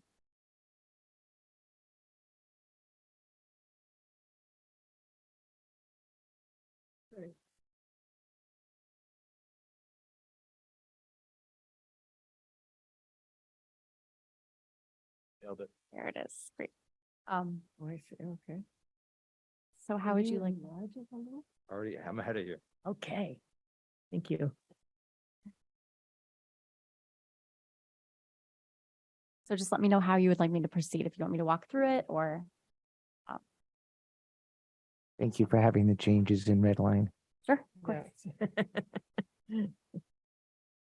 Well, okay, so we see there's one, that's a small change there, going from hybrid to combination. Right? Can we just scroll through and see the changes first and then, oh, this is a bigger change. Can we shrink the Have the audience go away. audience? Yeah. Okay. That's our friends from Minuteman. You can You can do it yourself. click on the, I can't. Rec- I just did and it didn't do anything. It's their Okay. feed. The little one. Left side, the little guy. Yeah, that guy. Thank you. Okay, that's good enough. Can be physical. they're just specifying that a tour, any consultant will be given a tour of the buildings. Made it.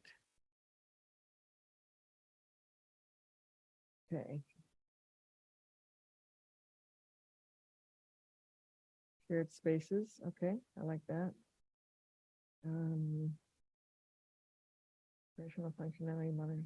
The new, under number 6, letter E corresponds to what the language above, about operational functionality.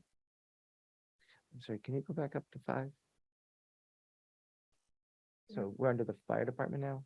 No. This is the The police department. police department? Yeah. Sharing with the So- fire department. Yeah, so I guess what I worry about is number 5 and number 4 are both saying enhancing the space. And I hope that doesn't mean making it larger, because that would make it very difficult to complete the project. My understanding is it's making the current space more efficient. And so a multi-use community room could be somewhere other than the police department or the fire department. Could be this Or room, or could, potentially in the police department, but it would be available to other entities in the town, like the council on aging. which is something I fire think we department. need to always be considering. That we need community spaces everywhere. There's Yes. just not a whole lot of space in the. I know the police station is not the place probably to be putting these things. But I mean, because one of the requests was to have a space where they could do the firearm safety, and we actually had a really, really hard time figuring out how to do that there, and just Right. said, well, you're gonna have to continue having it here. Right. But, you know, if we're gonna be remodeling the fire station, there might be a gym that both of them can use, so that's a that would be, rather than each one of them having a gym, then the gym that they have currently could be repurposed for another use. Yeah, so Right, I'm all for that. Yeah. I just think, I'm all for the sharing part of it. Yeah, okay. I just worry that we don't want it to grow to the point where we can't afford it. And so making sure that we're looking at all available spaces in town, not just those two buildings. Right. Right, and the constraints have been identified, and one of the constraints for the police department is that there's not a lot of room to add on to the site, so.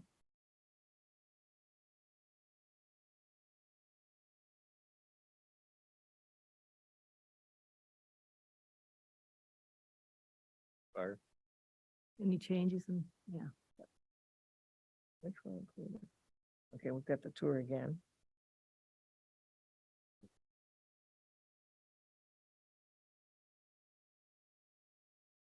Mm. It all makes sense. You want to have a good site plan. You don't want to just plunk a building and not have site plan, to know where you're gonna, if your trucks are gonna get through or where you're gonna park.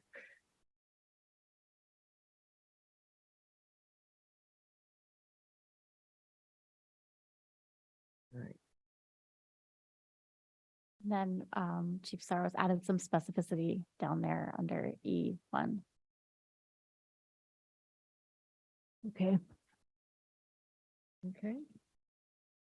Travis, you look like you're ready to I'm ready to ask some ask questions. some questions. Yeah. Good. So talking about the goals, and I guess from us, the select board, maybe this is a bigger stepping back, but what are we trying to achieve here? Are we going to do these studies? And Julia's question to you too, but are we trying to do this study better, undertake it, and then get to a point where we go to the town with the town meeting with a particular plan and then vote that plan? Is that kind of our process going forward? And if so, what is the timing of this?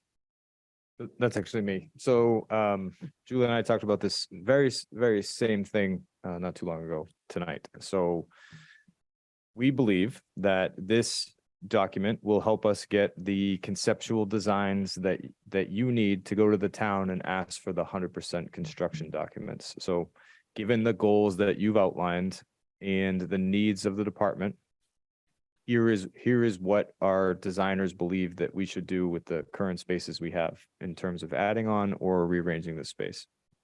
And then the end of that document will be something that you can either give to a committee or handle yourself to bring to town meeting for the design and build vote, which would be much more expensive. So if you wanted to use what you've discussed so far, which is the $50,000 ARPA request, you would get a kind of a final schematic design, a conceptual design in order to do the actual design and construction work. In talking to, and the chiefs are here, so I won't speak for them, but we believe that the TBA design modified to the current chief's extras here would satisfy your goal of accreditation and could result in better recruitment and building that would last 10 to 20 years, which is what you identified as a goal.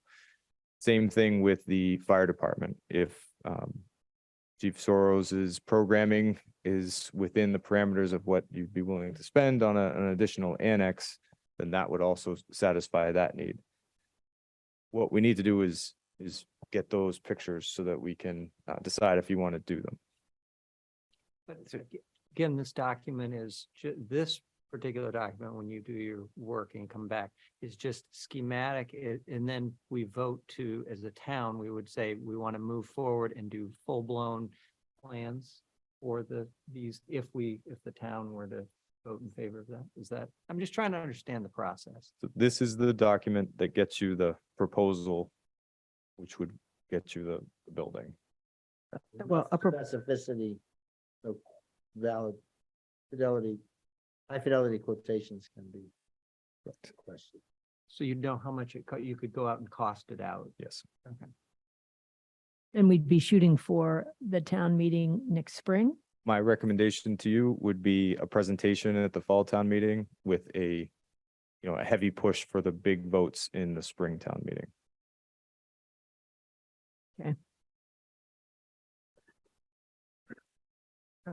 Go ahead. Do you have? Yeah, no, I think that many of my questions were just answered. So this is the feasibility study that we discussed for the police and the fire department with costs, so that we would know whether or not it was something we should bring to town, because, obviously at a certain cost, we're not going to bring it to town. I guess then, I just looked through this again, and, with what we went through with TVA and everything, I just worry a little bit about some of the ads, that it's going to really add to the cost and make it difficult to sell to the town. So somehow, as we're going through this process, making it so that it is known as we, like there are ad alternates of some sort, so that, we can say, yes, this is important and it should go in there. But just, getting back to like community room and things like that, if that's just in there, it could make it very expensive. And then we would be sitting here and kind of, once again, having a false start. We want to give both departments what they need, but we want to do something that is going to be reasonable, that we can promote at town meeting. I agree. Last time we went through this, we felt that wasn't the case, and therefore we didn't present it. And that was, in retrospect, a massive mistake. But I think that, I just want to make sure that what we get out of this is something that we can actually take action on and fully support. Can I ask another question? Absolutely. So, This is. I'm going to put Chief Amitville on the spot a little bit, and I apologize, but Come to the fun table. but so, you've only been at this for what, 3 weeks? Yes. 3 weeks. So I don't expect you to have the answers yet, but if you've had a chance to look at the TBA plan, my question really is, if you briefly looked at it or whatever, how are there things in there that are missing that you can at least kind of quantify or qualify right now, so that we can, to answer kind of Nathan's question, the expansion of the scope, or is that plan in pretty good shape where it is? So I'll start by saying the initial plan, I think there's ways within the initial. Hold the mic a little closer. Oh, sorry about that. I think there's ways to open up space within the plan to create the sustainability that the building needs. And by creating a community room, I think you're getting a multifaceted approach with, creating space for the community inside the police building. It also gives us a room for training, and anybody else that wants to use that type of space would be open to them. I think importantly with community policing, a big push for that. And my agenda for Carlisle is that kind of builds a bridge from police department to the community to welcome into our building, use the room, and build partnerships that way.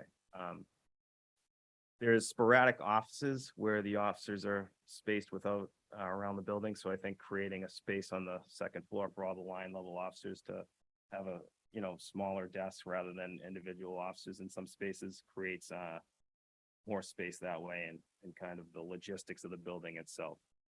I can tell you that the initial scope of the plan for the holding cell area is not considered in that redesign, and that is a problem that will definitely need to be included if we're going to achieve accreditation results for that. So there's certain things within the department that might need to be looked at a little bit more closer with the new standards that just came out this past November, and how we can kind of gear the construction and layout to meet those standards.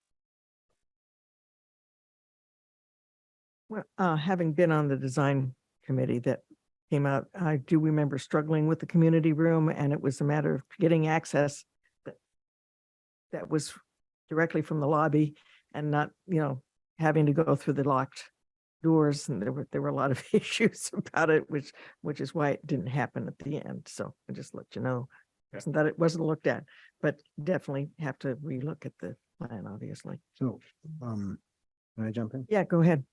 I like statements of work that are extremely crisp and don't leave a lot of ambiguous phrases and terms. So I think right at top, you cite a goal, which is accreditation, which is probably the top goal, but now you added another goal, which is community, policing basically. And I'm okay with it, but I think we're gonna kind of to Nathan's point, to limit scope creep, I think we need to be really clear for each of the projects, but you're up, so we'll do police. What is the top priority? What are the top three, or what are the priorities? And those are what they need to be designing to. So if community policing is one of them, it should be on there, because otherwise the consultants won't really know, okay, do I design a community room? Don't I? Blah, blah, blah. Secondly, you've got some words in here, Julie, like feasibility, like in 4C of the police, it says, add any new operational needs that might be feasibly accomplished. I don't like that, like the way that's defined. We've got to be super clear, like we want this and we don't want this other stuff, because then you will get scope creep. Building on that, I think on both for Brian's scope and for yours, who are the stakeholders? I mean, I like that Brian added, a tour. I mean, we need to be very specific about the ask for the RFP, because we do have to get them out of it with a real roadmap that's like got high fidelity, right? So, I think that's mostly it for police, is that, fire, I have some other comments, but, and then lastly, I do like the idea of looking at other town assets and how they can be leveraged. But I don't know, that's kind of a you thing, I think, right? Maybe you can help but to ask the, recipient of the, what are they called? What would The consulting, consultant, I guess, yeah. to kind of survey all the town buildings, I mean, that's a lot, right? And that would chew up a lot of money, so. And it's been done. It's been done, right? But, I mean, Julie, you're getting a handle on that stuff, so. I don't know exactly how to weave that in, but I don't think it should be a focal point of what we ask the consultant to do. So that's my input. I think, if I may, Go ahead. what we were talking about was, by the way, I'm Nathan Brown. I wasn't. Nice to meet you. What this all started off was kind of like a sharing of the resources. And I think we have more flexibility to cost effectively add potentially at the fire department than we do at the police department. And so I guess I would just say we should really look closely at that. This is our third time going through this, and 3 times and we're out, right? And so this has to be reasonably cost as No pressure, Andrew. as a renovation of a building that is too small, right? And we just don't have any other options. And so it has to be really, what are the must-haves? And let's make sure that we're addressing those must-haves. And then the other things, let's make sure that we're trying to address them elsewhere by maybe looking at the fire department, because, correct me if I'm wrong, Brian, but I think there's more flexibility in space over there because it hasn't been built yet than there might be at the police department. And I don't want this to come out and we're scratching our heads again and we've got 3 strikes and we're still getting nowhere. I think there's a question though, maybe for us too, about accreditation. And we keep using that word, and you've said it, and it seems like are supportive of it, but I don't know all the details that go into it. And I'm just concerned that if we start down the road of saying we're going to use that as our standard, which it may be, and I don't necessarily have a problem with that. I don't understand it yet, but is that something that's going to become so costly to become accredited that, you say, well, we have to redo the cells, the holding cells or whatever. And that may be part of it and reasonable and everything. But when you start getting into all the other components of it, does it get so big that as a town, or as the select board maybe deciding that, or the town deciding it, is that where we want to spend our money, and is that worthwhile? And I don't know if we have to decide that now, but it's something we should probably know, so we can make a better decision, for this, even for the scope. We'd have to know the risk benefits of it, right? Yeah, exactly. The We risk don't. benefit, yeah. So the Yeah, and point of this part of the study is to give you a product for you to make that decision. So the more input you put into what you want that product to look like, the more likely it's going to look like what you want. so the piece here under item number 6, under the police station, which is Update. well, it says update to comply with all current accreditation requirements. And maybe it's here someplace else, but is that part of the scope embedded here that we would, the product we get back will outline all the various items that need to be done in order to be accredited? So we could see, and then there's some kind of ranking by the chief and others about what are the priorities here, because we don't necessarily have to be accredited to be have a solid police department. So is this scope gonna provide that level of information? So my understanding after I left the last time was that that was the goal that you wanted this scope to work towards. Yeah. Was accreditation for the police department. So that was why I included that in here. There are new accreditation requirements from November. And so just looking at the plan and making sure that the TVA has included everything in the design that would get us there. That's what that.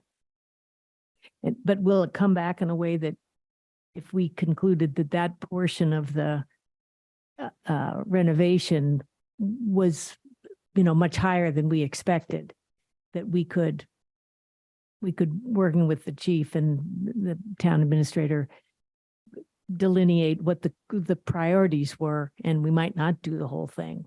I guess that's what I'm asking. Will we have enough specificity to be able to do that? So the short answer is in policing, accreditation is important. I think it creates a professional model for police departments across the Commonwealth, to say the least. My job is to, take the foundation of the police department, create a modernized professional organization. Policing is in a staffing crisis across the state right now and really the country. So believe it or not, but these are things that attract recruits and help with retention, is having a modernized police department, having these, capabilities to work within the building available to them. I've seen it in my previous employments. We lost officers to other departments simply because of a new building or, new outreach and things like that. So these types of things are important to the field. So accreditation is something that, now, you don't have to be accredited. You're correct on that. We can still maintain a professional police department, but I think it is something that provides good sustainability for the future. What has our history been as far as maybe it was in the files or something, what has our history been as far as our ability to recruit officers and our retention? Have we had a large turnover? I don't think Yeah. we've had a large. Doesn't seem that we, We're about to find out. We have a lot of openings. Uh-huh. We will have that data. Well, that's, what we get. But I feel like we're revisiting. I don't know whether accreditation is critical or not, but I thought we had coalesced around accreditation being. We have, because it gives us something Right. solid to measure Yeah. a design against. Otherwise, how are you going to design the building? So I Right. think it should be looked at, and then a list could be made that says you can do, this, and this, and this, but that, in the space you've got, but this, that, and the other, you don't have space for. And Let then- me ask Barney's question a different way, because it doesn't seem like a point, like, if you get to 90%, but not 100%, and you don't get accredited, like, okay, then what did you do? So maybe it's more a question, do we expect that?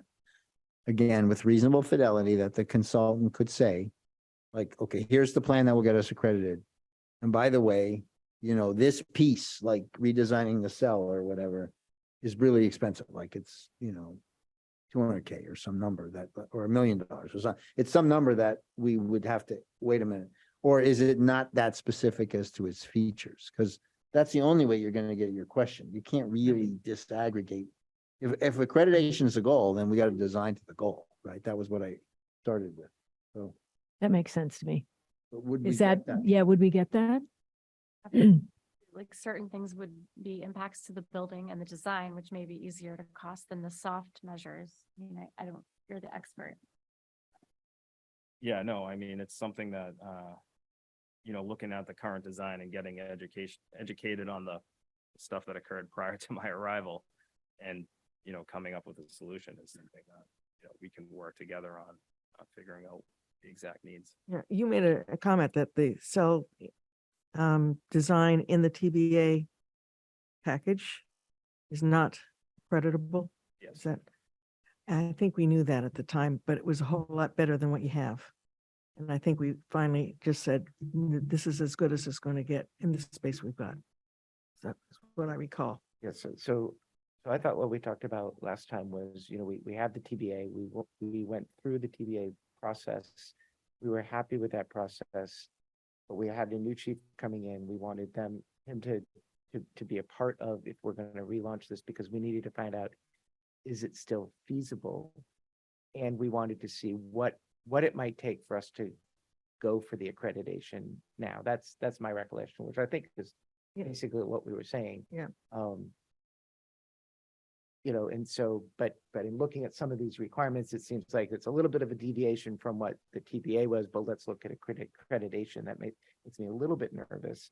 So I don't know how we get, from here to there and say to them, okay, this is what we want you to design, because, I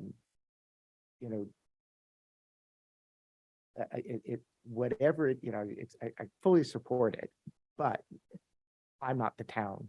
I'm not the people who are going to be voting for it. And, whatever comes out of this, it needs to be really what we need, but also what we think the town is going to support. I guess I've said that 4 times now. So clearly I'm worried about it. Consistent. Yeah, we're in a really tricky spot. I think we would ideally like to go for accreditation.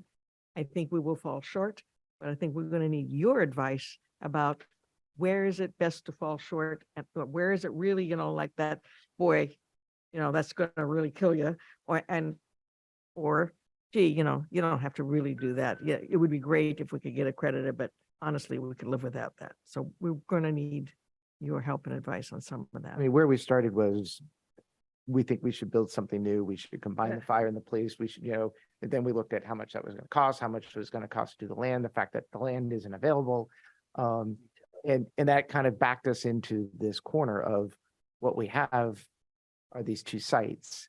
And so let's do kind of what we need to do to make the police station better. And just not go for it and try to get everything we can. Which is what we were trying to do the first time right. around. So where does that, Our goal then is if we approve this plan, we would then have something to go to fall meeting with to at least promote it if we decide that it makes sense going forward. And then we would, in the spring, have something that we could potentially vote on at a town meeting. I think that's if everything falls in place. Yeah. that's a reasonable At goal. least I it- think yeah. that's kind of like us doing our jobs and moving this. So how much, I agree with that, but I am concerned that we stub our toe in some pebble in the road. So to what degree, any of you guys, you've done it a lot. I'm not the pebble you're referring to. Not you, no, a pebble, one of these, like that thing, right? Like a community. How much is, in your mind, interactive discussions with the consultant that would allow this to be, I mean, we're gonna put it out to quote and people are gonna come back and and we have to talk about if it's the same one for both or whatever, but so then we're gonna award the work to somebody, right? And I presume then they get started and there's dialogue. And if, the dialogue says, gee, okay, I looked at all these lists of things you have to do to be accredited. This one looks like a problem. You can have that conversation, right? We can tweak it as we go, I presume, right? Yeah. So guess we should just do that. Right? Or do you think we need someone involved in that, or do you, rather than the whole board, or what are you asking the chair? I'm asking the board. Yeah, no, I mean, last time we had MFC involved all along the way, and I was the member of the MFC, so we were sort of involved. And I was bringing updates, as I recall, from time to time. Now you're on the MFC, and the reason we thought it would be good to do it through the MFC is because we wanted to have people there that also would be looking out for future maintenance, making sure that things respect, so that we knew we can maintain them, you know, have like the same brand of this or that. So we only had one, vendor, et cetera, et cetera. And for sustainability. So maybe that's the group. I wonder if we should, that conversation we should pick up at our next meeting. Yeah, we can do that. But I do want to, a couple of things about the fire station, if we could spend a few minutes on that. Well, should we leave? Or, Yes, I think so, but I mean, from my view, we need another round of edits, I guess, is what we need to crisp it up. I presume it's gonna be the similar. Before we RFP. I think what we could do is, could we just say this is really, really close? And let's go ahead and Yeah, get it into a format, and then so that we're kind of Yep. the final review and not, oh, come back to us again, and then you're gonna. yeah, because that'll be before another. You know, we're gonna be past fall meeting. Yeah, No, I agree with that. I would say goals, like really clear. Constraints, you're good on that. Background documents, like, and, some needs, process, whatever, right? I mean, but let's I'm guessing that there might be a member from our board that would be happy to review such a document when you were ready. happy. yeah, thank. Can we All move right, to the fire station? fire station. Thank you. Yeah, thank you very much, and Chief. I don't, Chief, are you able after this because of the questions I'm gonna have on the deputy and all that stuff? Can you hang around or you have to Sure, go? yeah, thank you. Okay, well, we could move, Madam Chair, would we be able to move You that told him he could leave? discussion ahead of the Oh, boards and committees? That's fine with me, if the rest of the board is amenable. I'm good though. Now I'm good. Yeah, okay, thank you. So on the fire station, so and maybe I've missed something along the way, Brian, but item number 4 talks about an architectural plan based on the 2023 Select Board recommendations for program design for a 2-story annex. Have we had Oh. that conversation? Have we seen anything on that? We had the conversation. So, yeah, where are we, what's your thinking on that? So we were referring to it as Chief Sorrow's annex plan last time, and we talked about how we needed to name it differently. So that was the name that Okay, that's so good. sorry, that was not clear, but No, I knew what Yeah. we were talking about. Yeah. Brian's building. Yeah. Ryan's barn after. Husband, Brian. No, I actually said that in jest. That is not the case, because Brian, from what I know, having been liaison there the past year, he is very thrifty when it comes to how funds are being spent at the fire station. Yeah. But where in the process are we for, or is that going to happen as part of the RFP? That Yeah, so that Yeah. is not anything that anybody has officially said is feasible. And I think that's a large part of what these people are gonna do is look at that and look at the space and say, Yeah. you can do this or you can't, and here's why you can't.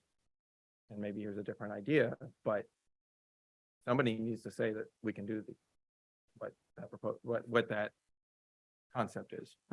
It's basically a concept that has not been proven out. but is the concept something that we ought to talk about? No, No.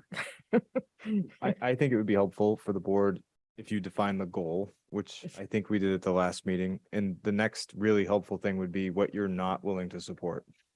So the constraints would be extremely helpful because I do believe you're gonna lean on our very capable and professional department head to tell you what is needed. Mhm. But what you're not willing to support would be great input, whether, do it or not. And then the consultant would have, this is very different than the police study where we're updating and Right. have a defined Yeah. state level goal. This is more of a community goal. So would it be good for us to come at this from maybe the opposite direction and have a discussion or just information from Kim as to different funding levels? And, maybe we should talk about what amount of expenditure are we willing to really be considering here? And rather than kind of like nickel and diming each of these things, because it might get expensive, but in the end, what are we willing to support from a cost perspective or a range from a cost perspective?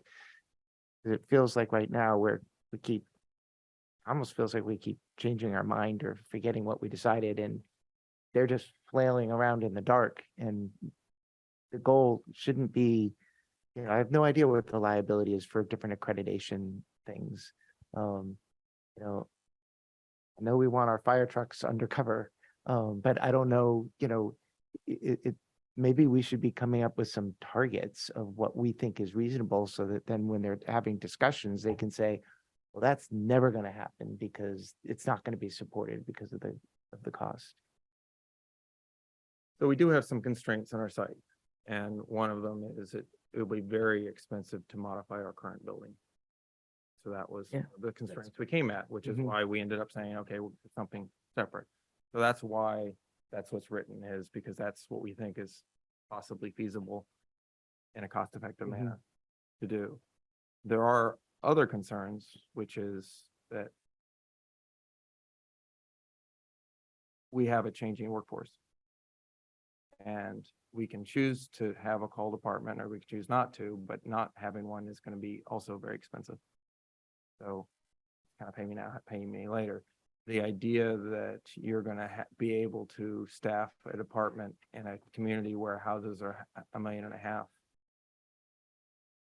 to get started is going to be rough. Mhm. And so having, I don't think you're just completely constrained or you're completely open to just saying, oh, we're going to have space for some more trucks and you're done. I think you also have to look at the programmatic stuff and say, look, you're going to have a place that somebody can stay overnight because not everybody's going to be able to live in the community who's going to be on your department in 5 years Mhm. or maybe 6 months. Yeah, and I think that's what was presented last time. And I thought we all were just like, yeah, let's figure out if that's feasible. Right. Right. Ready. So, but I do agree a bit with Travis or maybe we should, I don't know, who I'm agreeing with, but it would be nice to know what is our debt capacity, debt limit? What sort of, general budget are we shooting for? And we may not want to shoot for the entire thing because there's still other things out there, but it would be nice to know what is the size of the pie to start with? And, can we do it in quarters or sixths or eighths or whatever? Is it 20 million? I thought in the master plan, we had like a 20 million. We did the plan for a brand new station, and I think there was potentially a collective gasp in town of that, wow, that's pretty expensive. And maybe there wouldn't be support for that. So I think that's why, you came back and said, listen, these are the things we really need. And you came up with your plan, which I think is, and you talk about, you even didn't mention bathrooms. We have a single bathroom there now for us, multi-gendered workforce, and, it's. Yeah, I mean, my biggest concern is that we come up and we say, this is the minimum. And you say, okay, we'll give you half of that. We'll give you 2/3. Yeah, no. And 2/3 of a minimum is not helpful. So that's my only concern of going down the road of the nickel and dime. I was trying to make it easier on both of you. Right. By saying, well, here's, work within this, but if that doesn't make sense, Oh, no. fine, we can go this path.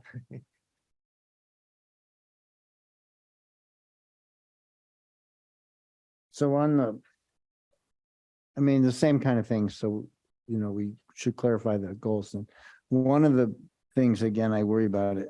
I think it's imprudent. I think it's prudent to design it with the idea that someday we might have a hybrid or full-time force, but I worry that that is going to add a lot of scope, because then I don't know this, but are there all a bunch of different requirements that a full-time force has to? Yeah, If I'm I'm a afraid pers- that we're moving to a world where it's a distinction without a difference, and that my guess is we're gonna have to have bunking quarters for a call department.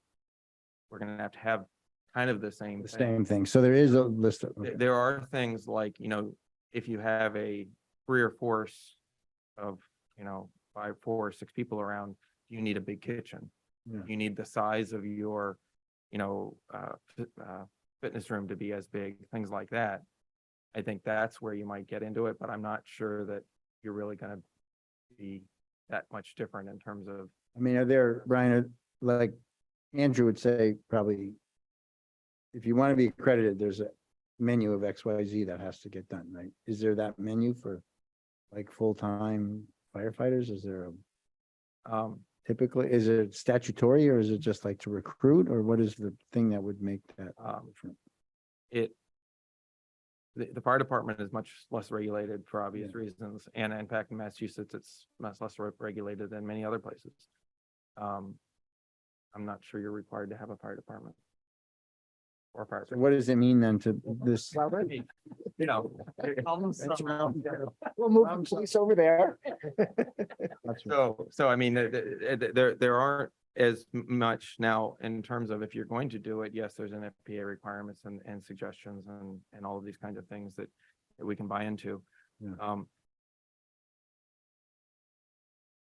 There's almost, the station needs for a on-call department are almost a little bit larger than they are for a full-time. Okay, so it's not, as you say, a distinction without a difference. I think the question we asked last time was, I think this question came up and it was, well, yeah, we're adding this, but it's not really going to impact it too much and just give more flexibility in the short time in case that we did. Right. Yeah, you definitely want to have that as a possibility, but I think we're getting very quickly to a point where those spaces are going to be needed to support a call department as well. Because you need people maybe who need to stay, which you don't have now. Okay, thank you. Looking, I mean, I've been trying to look at what other departments do all across the country. And that's just been pretty clear. That, and also that what you did 5 years ago isn't what you can do now, and what you're doing now can't be what you do 5 years from now. Including things like, 5 years ago, you would have had a space for social spaces. Now that's going to be a recreation space. Everybody sits there and looks at their phones. They don't get together and watch a movie. That doesn't happen anymore. So there's some of those kinds of things that are happening. I'm just saying, you gotta react to that, but you just need to have the space that you can react to it. And I don't know that. What?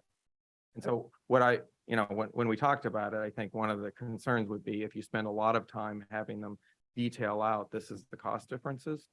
I don't think it's a distinction without a difference. Whereas if you can say, here's how we can most efficiently build a building to meet your needs, I want them to really work on that and make sure that what they come up with is something that is actually doable in that space. That, there's not some code issue or you're too close to this or too close to that or whatever it is. I want to make sure that happens. So in its simplest form, you're going to get a new structure potentially that has a certain number of bays. You can park trucks in it. You talked about a second story. Likely you'll need ADA requirements. You'll need an elevator in that structure, right? Yes, and that's something we can discuss with them. I think you would, if any of that space is going to be community space, it's definitely the case. Yeah, if it's community space. If it's not. So if you it's have to not, be able to carry there are ways you somebody could get down. around it, but then you would need to put some office space Right. on a first floor where people could come to it. Mhm. It's likely going to have to be sprinkled, as a new structure because it's over a certain size in any event, or likely will be. But you could design that box, you could have it, and you could even have some of it unfinished if you needed to pare back on a design. Right. So that And I would imagine that you could change the prices significantly based on your finishes, right? So this is not going to be a building that's out in your face. This is going to be behind another building. So exterior and interior finishes, we can talk to them about Mhm. what is the most reasonable cost. Just specifically looking at the item number 9, the final deliverables. So I see under B that the probable project cost includes what is required for on-call, hybrid, and full-time fire department. So What I'm you're saying is you don't think there's going to be a big difference. I would advise whoever's doing that isn't. The problem with putting that in there is that they're gonna do. Right, that. so, And I just would hope that that isn't where they spend most of their time, is figuring that out. yeah, so just And that's, a note to Julie to write to I think think about how we're just to be phrasing that. clear, we very consistent. want to call fire department. We are falling further behind on our agenda schedule. Julie, are you clear? Do we feel we're clear now that I would entertain a motion? I feel like just want to say, I mean, I feel like both of these are really, really good. The only thing I would ask you to make sure is that you're really collaborating about what you can share as you're doing this. I don't know what you mean. The two departments. Share between. Share. Exactly. Yes, Yeah. Yes, between the two departments. Sorry, Yeah. I thought you meant with us. Yeah, no. Well, speaking of sharing, so somewhere in here it articulated a strategy to try to get one vendor to quote both. But you're not going to require that, right? I guess that's maybe a Ryan question. Once we're happy with the scope, we release it for bid. How do you intend to manage that? So one argument is having the same vendor would help you with some of these redundancies, Right. that you could have the same designer share the Yeah. space. However, in listening to the conversation tonight, I do believe that this is two very distinct projects. So one of them is a update and meet a goal, and the other one is almost a new design. So I wouldn't want one to wait on the other. Right. Okay. Doesn't mean you can't use the same, but Okay. Okay, so do we want to make a motion here? Yes. Are we supposed to talk about the parking one too? Oh, you want to talk? about the Yes. parking one? Sorry, forgot about the parking one. Yes? Lead it off. No, I don't want to lead it up. I just wanted to make sure we covered it. Okay. Did anybody have any questions, comments?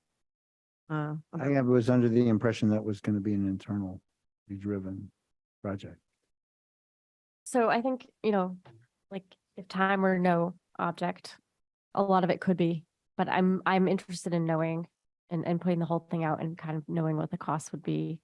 And then maybe scaling it back and taking some of the pieces myself. So Yeah, it makes sense. with that in mind, I mean, should we include like basic parking requirements within the fire department and the police department to make sure that that is captured?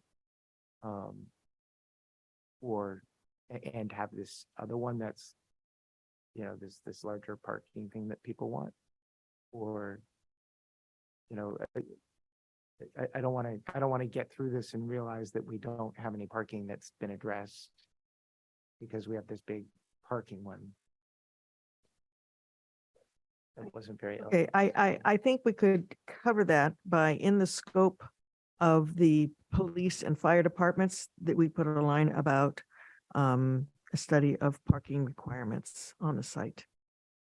That's what I was suggesting. Okay. Yeah. I think that's good because I'm concerned. I don't want this to creep. We discussed this before at a meeting and parking, and all of a sudden we're spending another 6 months or a year just studying parking. I think we need to get these buildings. There is a piece, I think, especially with the police station, that you don't want to tail wag the dog. In other words, if we're too prescriptive on parking on the site and that constrains what they can do from the envelope, we should, I would say, at least acknowledge that non-critical parking, that is the parking of the personal vehicles of officers and staff, that the study or the consultant consider nearby parking that is controlled by the town. Right, right. Just relieve that, just that one little piece so that that doesn't become a gating item. Well, that's also something the committee could take on the fly and just, if they're saying, look, there's no parking, they could say, hey, you know, we might. I think you're almost doing more of a study of parking possibilities than parking requirements. Yeah. I think you're gonna look at each of these spaces and say, what could you do for parking? Okay, how much, I mean, because if you look at it and say, how much parking should you have for a building like this, you might come up with something that you can't fit on the site. And you're gonna maximize whatever you can on these sites and then say, is there something way we can But, improve that? but we need to know what the minimum amount of parking. So under 3, could we have E, with 3 is constraints identified and E would be parking? Where are you? I'm on police station. Ah, number 3. It talks see. about Yeah, constraints constraints. identified, and we could add parking to that. Well, you And- say there's no requirement, but it strikes me that there's 2 requirements, that you've got to have enough room for on-call people to park their cars and run over to the trucks. You gotta have that. They can't be running from who knows where, right? And Andrew, there must be some requirement, like for X cruisers, you gotta have this much room or whatever, right? So those things are constraints. Known. Those are knowns that have to get it. But in terms of a study of, we really want to Yeah. study what you can do with the Right. space you got rather than a study. of- Right, but I mean, any other parking, non-critical, but that's what I was saying. I don't know how to phrase it, but non-critical parking. Consider alternative places in the, do that. I think we want to maximize the amount of parking that we can put on each site, but we need to make the critical number. Right, exactly.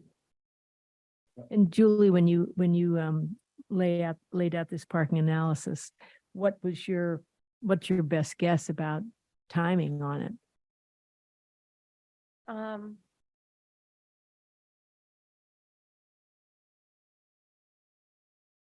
I don't think it would be like a super lengthy process. I think, the data gathering piece and the technical pieces can be done quickly. It's all the coordination with stakeholders and then socialization, and that will take the time.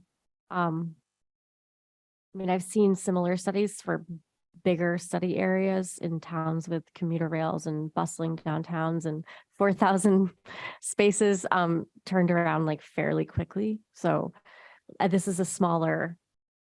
Mhm. I was just reflecting on Travis's question, I think, about the Right. ability to merge this with the 2 facilities so that we weren't delaying, but it sounds like you're saying it could be integrated fairly early I on. think that, my intent would be to try to have the timing of these things aligned so Yeah. that they can inform each other. Yeah. And not be done in vacuum. What's nice about having it within each building, right? I understand there's a desire to look at town hall parking and things like that. But what's nice about having it within the fire department and within the police department is we can go to town meeting and we can say, this is meeting the needs of this. And so here's a distinct project, here's another distinct project, and then here's another project, which would be a larger parking. And we can decide that, then whether or not, we feel the town can absorb that. And I do think we need to do it. I just want to make sure we can move forward with firing the police department.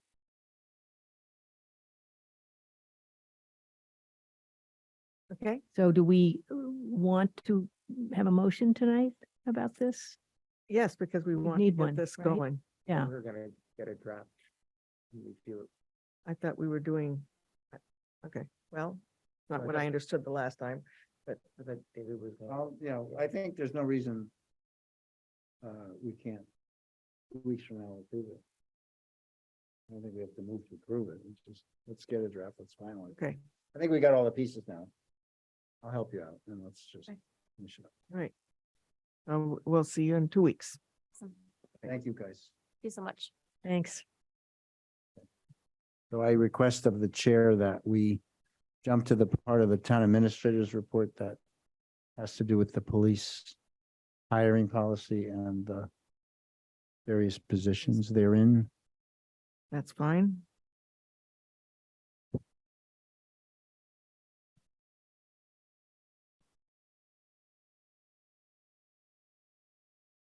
Okay, but just remember, we still need to be keeping our brains working for the Yeah, I know. boards and committees discussion. Maybe When I we can get down to it. My notes here. We can table it, but you can table it. Everybody else hot? It's warmish. Yeah. Okey doke. Okay. All right, so I'm just talking about just the police part, correct? Yes. All right, so talking to our chief who can speak for himself, I'll just start it off by saying we believe that the vacant lieutenant position, which will be vacant when Lieutenant Crow retires on the 31st of June, 30th of June, 30th of June, 30th of June, would be, we are asking the board to consider changing that to a deputy chief position. The reason being a separation of duties and staff, the ability to recruit and retain and have mobility within the department, and the fact that in my research, and the chief can speak more to this, the title at that level with our size of department will not change the compensation structure or any others. So the chief is looking to support changing that title position. So we could start there, or I can continue to move on to some of the other proposals here. Let's discuss that first. I think that sounds like a great idea. Yeah. Anybody want to? Yeah, I mean, I think it's a great idea. I really only have only one question on that. I mean, the position description that you outlined, did you take that from a best practice of other towns, or how did? I did, yes. Okay. Okay, that's it. I mean, I'm fine with that. I think that makes a lot of sense. The other big change with this position, it would be placed on the town's wage and compensation plan Mhm. as grade 14, which would remove it from a contract Right. and allow that employee to exist on a non-union pay scale, which we believe is good for the employee and the town. Definitely good for the town. I had some questions about the job description. Did anybody have any questions about that? Okay, I have Um, one too, but you do, go ahead. Why don't you start? yeah, I was looking at the job description and just it's a very specific thing, but the section about deputy considering issues or complaints that are brought up by members of the police department. Where's the how does that relate to our human resources and personnel person?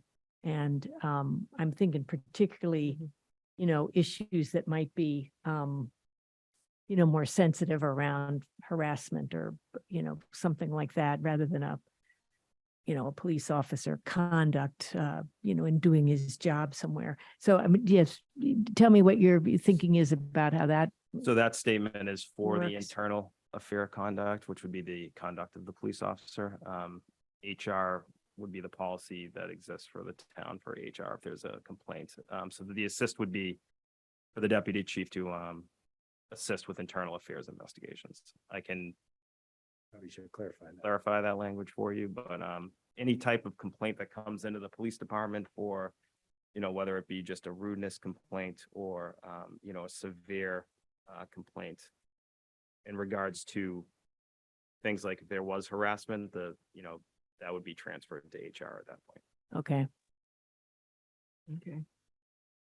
On number 4, it says oversee overtime and pay detail. So would this person be eligible for OT and detail? Yes.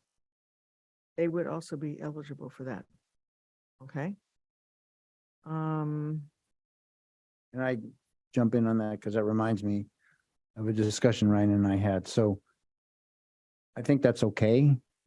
But what Andrew, what is in your experience? So it's a little bit of a conflict, right? The guy who is sort of in charge of I have asked the question. and we've had a history here where there's been Yes. allegations, true or not, I don't know, that the guy in charge of deciding who did what soaked up a lot of detail. So what's your thought about how to kind of make sure that it always passes the sniff test? So this individual will report directly to me, so I'm the oversight on that. So any issues that arise in that would be dealt with. Well, that's a reactive version, right? So in other words, I'm a patrolman and I lodge a complaint. We've seen it, right? The deputy's taking on the OT, he's taking the traffic detail. I was available. Well, no, you weren't. You were 3 minutes late. Well, we get a he said, she said thing, which we've had it. I'd like not to be repeating that part of our history. So I personally, without knowing anything about how police departments run, but a lot about how organizations run, I'd rather have some kind of guidelines like that. Actually, there's guardrails and you shouldn't get into that situation. So my goal is for this to be an administrative job Monday through Friday, which would limit a lot of that. And it would cut down on that individual taking, so to speak, from. Maybe clarity in the PD is again recommended. Okay. Okay. Is there any way to put a max on the amount of overtime? I'm not sure on that one. Well, how you would pick it. So Other ways to solve the problem. Yeah.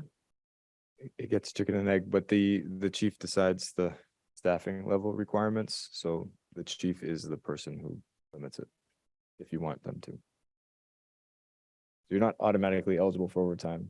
You're only serving overtime roles when it's needed. Correct. That's the details also that we had issues with.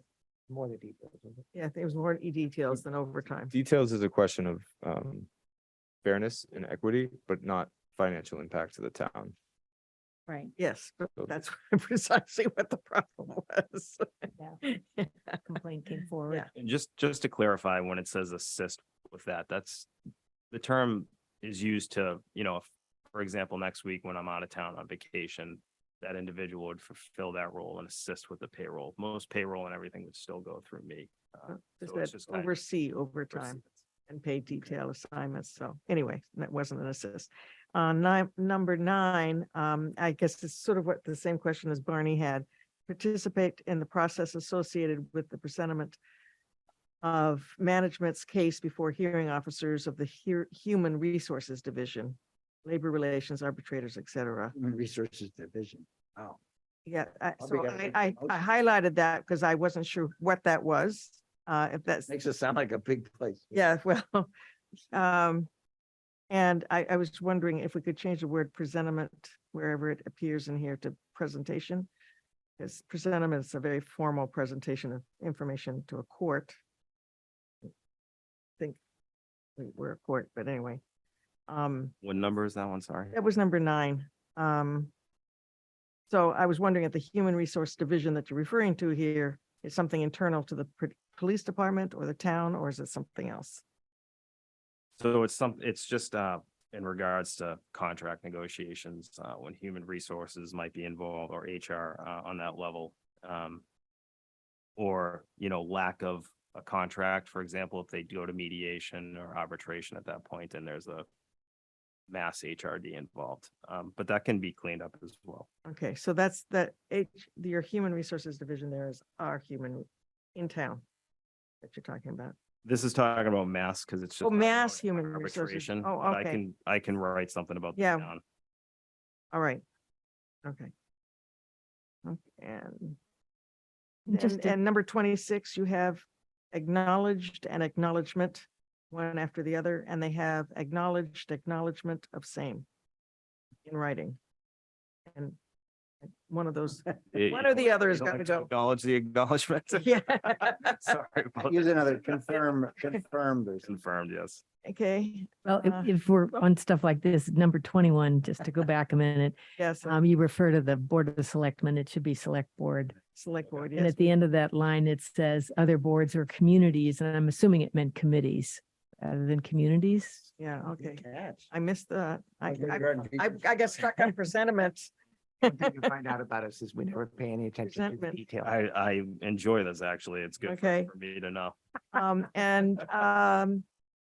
number 33, exercise general supervision and inspection of all licensed persons and public places within the community. And I was wondering what the heck that meant and what kind of licenses. So that's just, if somebody, somebody comes in and applies for a liquor license, or if they're having,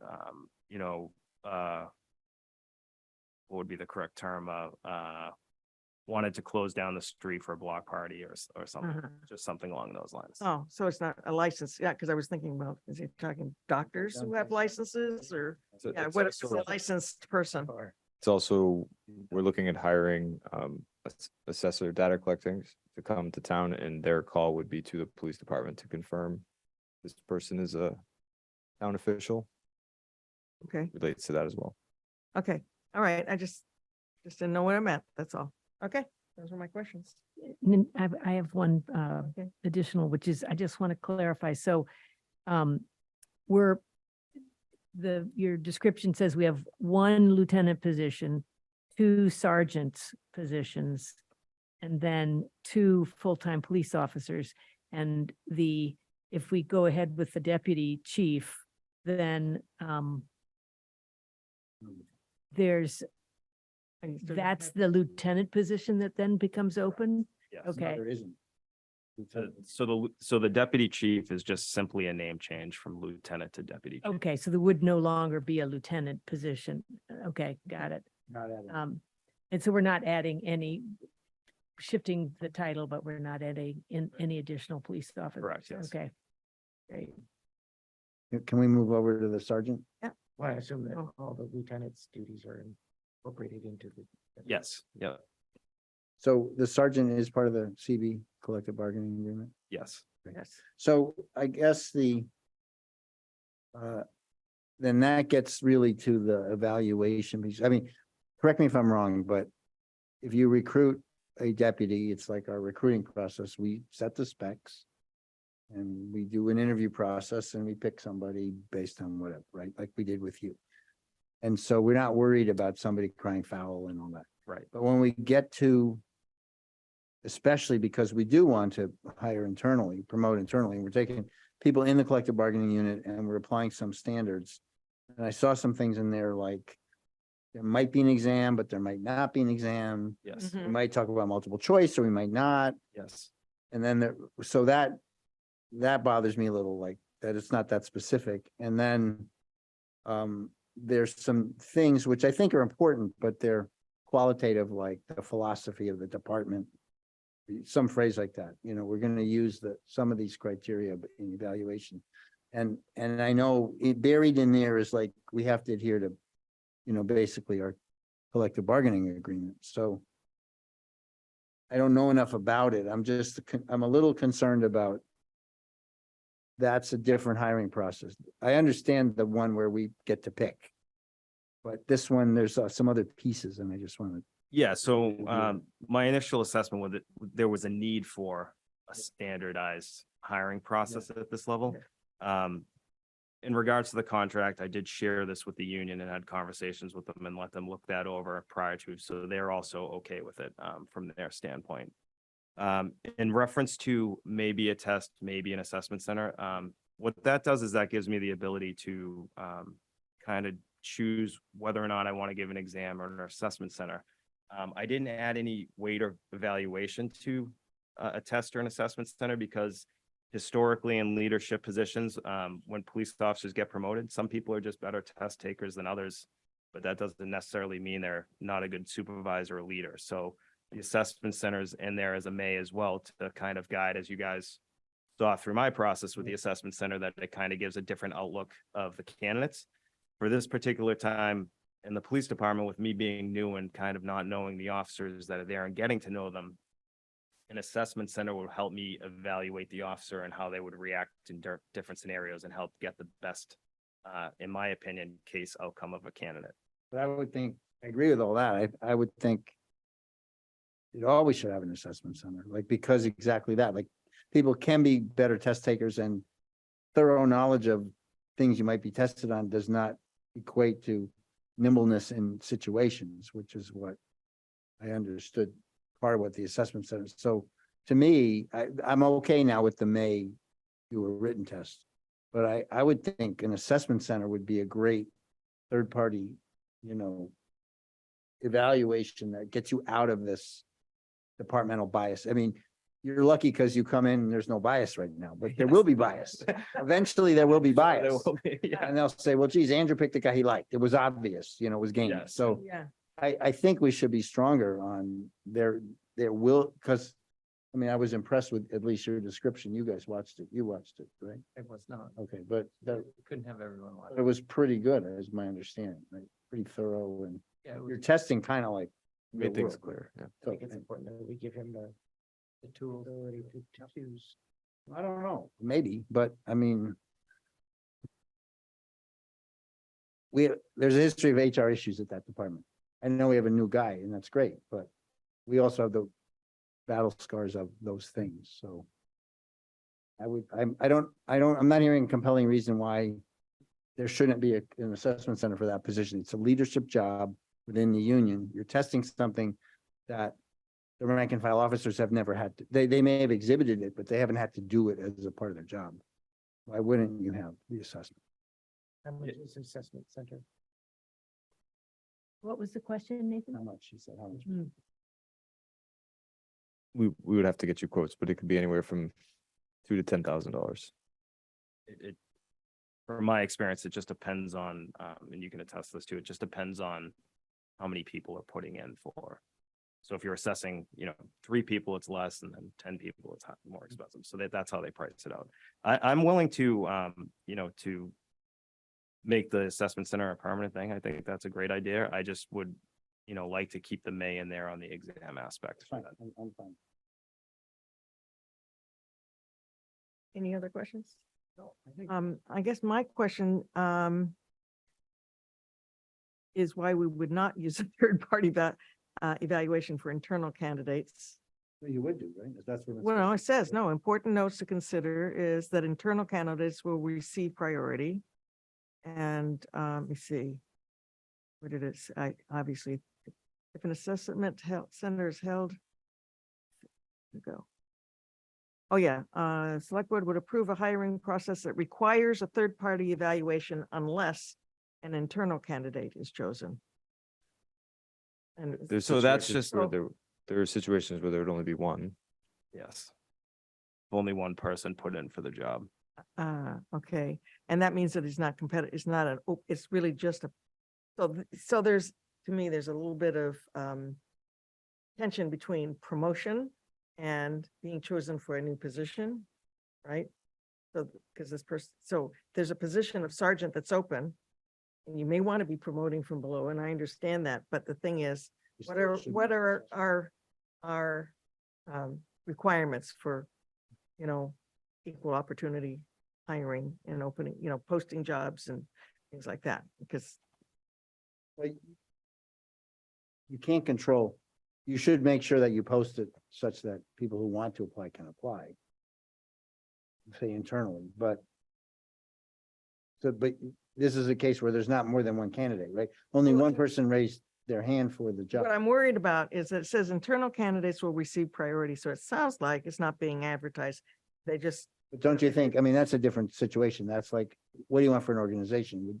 Do you, as an organization, do we want to promote, I'm using it a different way, yeah, hiring from within? Do we want to, do we want to encourage hiring from within as a thing? Because that breeds kind of, and I agree that we do, Organizational but the question is, can you do that legally? Oh, That's yeah, there's what I'm asking. almost no department in Massachusetts that hires externally for those position levels, except for chief, So they would just promote into them. correct, yeah. but having said that. Very rare for someone to get a sergeant position in a different community, unless it's a transfer, same level. But if you have, back to my earlier point.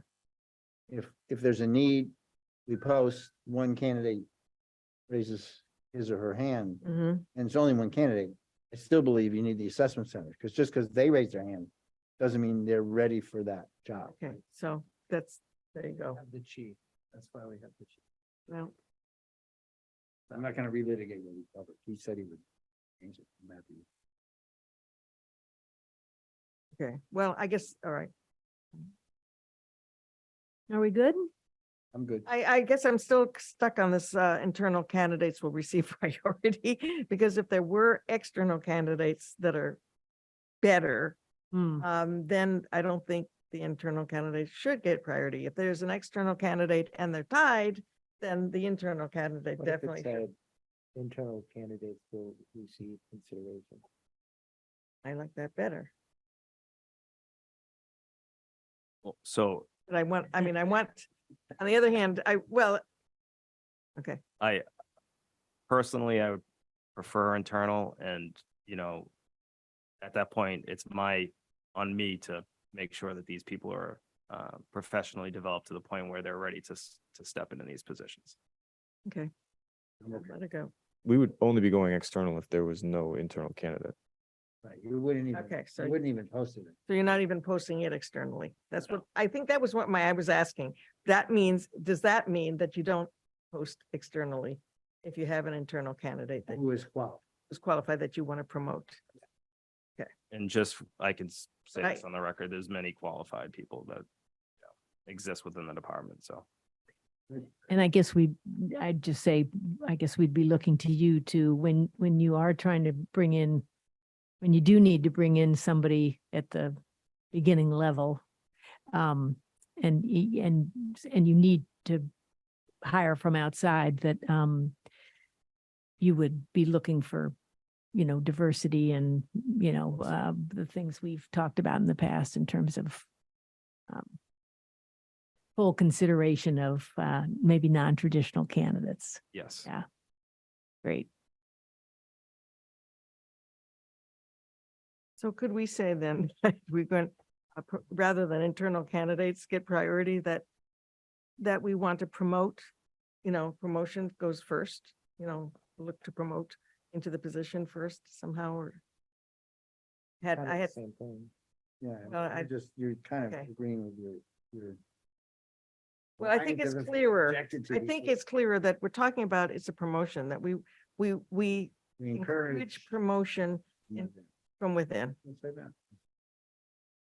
Let me just say anyone, it's clear that you'll do that, right? At least that, okay. I think that's good. Encourage is better than just like Mandatory. encourage. Encourage internal candidate. Are you okay with that? I'm okay with that. yeah. Sorry. He just wants to go. Good, yeah, I know. Poor guy. Uncle. I don't know what this whole document is about. It is, yeah, it's about Yes. encouraging it. Right. Yes. That is my goal, I promise. Okay. Do we need a motion on this or not? Or is this? So there's a couple of things to unpack here. So the first is the changing of the lieutenant position to the deputy position. All of this was intended for you to vote at the next meeting, but if you were going to do one tonight, it would be that deputy chief position. So we- Sorry, recruiting. The second thing is, I like these conversations because there is no process right now for promoting a sergeant. So anything we do is better than what we do now. So I think we have guidance to finalize and bring it back. The third piece is we would ask that the select board delegate some of the appointment authority in the police department to us. Mhm. Now, that doesn't mean that you're not involved, or it doesn't mean that you're not notified. What it means is that we don't have to tell the candidate that we are hiring them, but not hiring them until you vote on, say, a part-time police officer or even a patrol officer. So Yeah. we think that the sergeant and above should come to the board for appointment, given the parameters that you give us for a process, and that everyone below that should be a notification to you following the processes that you've approved. Did I Anybody see have a- someplace in here that I thought I saw? And if we didn't like the decision, we could, Fire me, yeah. yeah, okay. Yeah, right. Were there any other questions or comments? Well, just very quickly on the policy. Just on the broader question, I like the policy, but now we're at just the policy, not the specific position ones. Is it I presume it dovetails with our HR policy of the town? I mean, this is a police policy and there's some special things about it that. But is The- Arby part of this? I mean. Yes, she's been involved. It's Hubbard's, if she's on, but she's very in favor of clarifying this. So the most awkward thing for us is we interview and then we send a letter and we really don't know what to put in it. We're offering this to you, please say yes, but we have to wait until, June 13th to be hired. So do we want to make a motion tonight about approving the position of a deputy chief? Yeah, I just have one question first about the delegation and all your delegating things. It says the select board can and should participate in interviews if necessary and will be notified of any decisions. And what I wanted to know was what's considered necessary and who would determine the necessity? You. How do we do that if we haven't? So when you're delegating what you want us to do. So tell us what you want us to do and we'll do that. So if you want to be in every interview, then we'll include you in every interview. If you want to only be in interviews, say at deputy chief and higher, we'll do that. It's not our process. It's you give us a process and then we execute it. I think that's a reasonable standard, speaking on my own. Yeah, but I think that, as you get to a more senior level, having us more involved and then, but Yeah. I agree. It's just that they put in this, that if necessary, and I wanted to know, what did that mean? And who's going to decide if it's necessary and what is the necessity?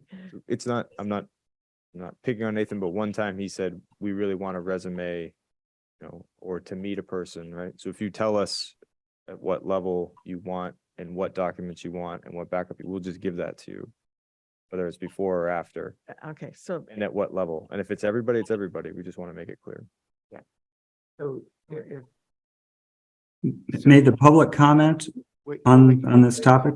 A little bit different than what's in here. I'm very much in favor of what you said. So in this here, it's saying one is delegating part-time officers.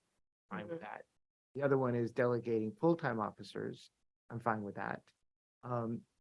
You had just said that sergeants and above would be with the select board, which I really like. In here, it's saying sergeants is also delegated. Number three. number three. Okay, I didn't mean to write that. Okay, yeah, so I think you're delegating full-time officers and part-time officers. I don't have any problem with that. I'm only one of 5 though. I agree. And then, sergeants and the deputy, I think, Above. not quite ready to delegate that yet, maybe. What does that mean, though? They come here to be approved, or is Yeah. that just we get the resume? We would see and the we resume. approve them? We would see the resume. I mean, for me, it's if I'm appointing somebody, if I'm approving somebody, seeing the resume is pretty important. But does they have to physically be here? If I can just offer a suggestion, maybe as a way to delegate it would be in the conduction of the oral boards, there's a select board member that sits on the oral board. That might be a little bit easier way to clarify that. What's It the says oral that. board? That would just be an interview. Interview and oral boards, select board. Because what I'm looking at says, item 4 says retain appointment authority for the hiring of the deputy police chief as proposed and the chief of police, but that would be changed to say retain appointment authority for police sergeants as well as the deputy police chief and the chief of police? Is that what I'm just asking what you meant. Yes, I would Right not there. say that the select board should interview a sergeant level position. Okay, But we would bring you a final recommendation for your. approval. okay.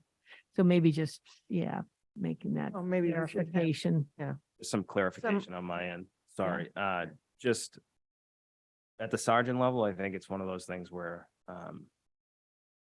I can suggest a name to be appointed and at that point in time, if you would want to speak to them, that might be a good thing. But, as far as the oral board interview section for a sergeant, I don't necessarily think you. Yeah, so I don't think we've ever been a part of that. I'm wondering how far we want to I go. would, Yeah, I think. it Right. would be I would too much. propose we expanded it all. I'm just talking about if somebody's been selected and we're appointing them. I think it'd be great if we could see their resume and meet them. At that level. So do we But want not that at The to, police officer, which we're doing now. right, And and the part-timers. I don't think we should be involved in that. Okay, but you would want that for the sergeants. Okay, Well, I in a don't way, feel we're- as strongly about the sergeant. don't either. Personally, I think that we've selected a chief and we are work as a board, at least the same board was composed last year as this year. And had kind of moved towards more of a model of having the town administrator as well as giving, in my opinion, giving some of these department heads a little more autonomy. And I think that that would be appropriate in this, I think. I guess that kind of strongly, I mean, I think, I think going the part-timers and the full-timers, and it has nothing to do with, belief in your ability to select and Ryan's ability to select or anything.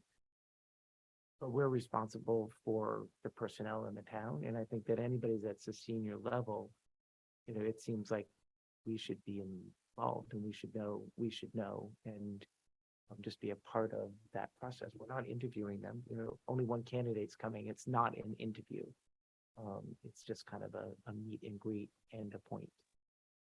It's a more senior level,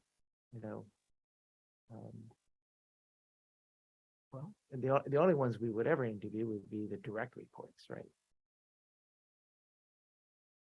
For us. I think that's just a good question. I think we need to establish it. I know it's Yeah, running I think- really late, but whether we want to do that or not, and we may feel differently about it, and that's okay, but we should just establish what as a board we want.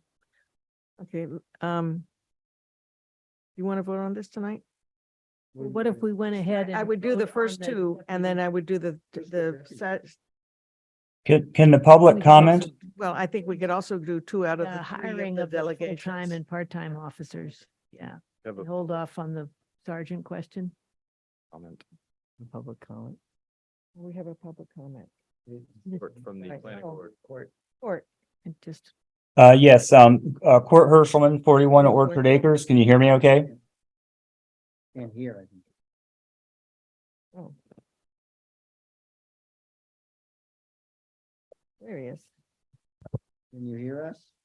I can I've had trouble hearing you all day. Can you hear me okay? Court, You must be on mute or. you, No, it's the feed. no, it's us. Are you sure you don't still have the speakers on your headset?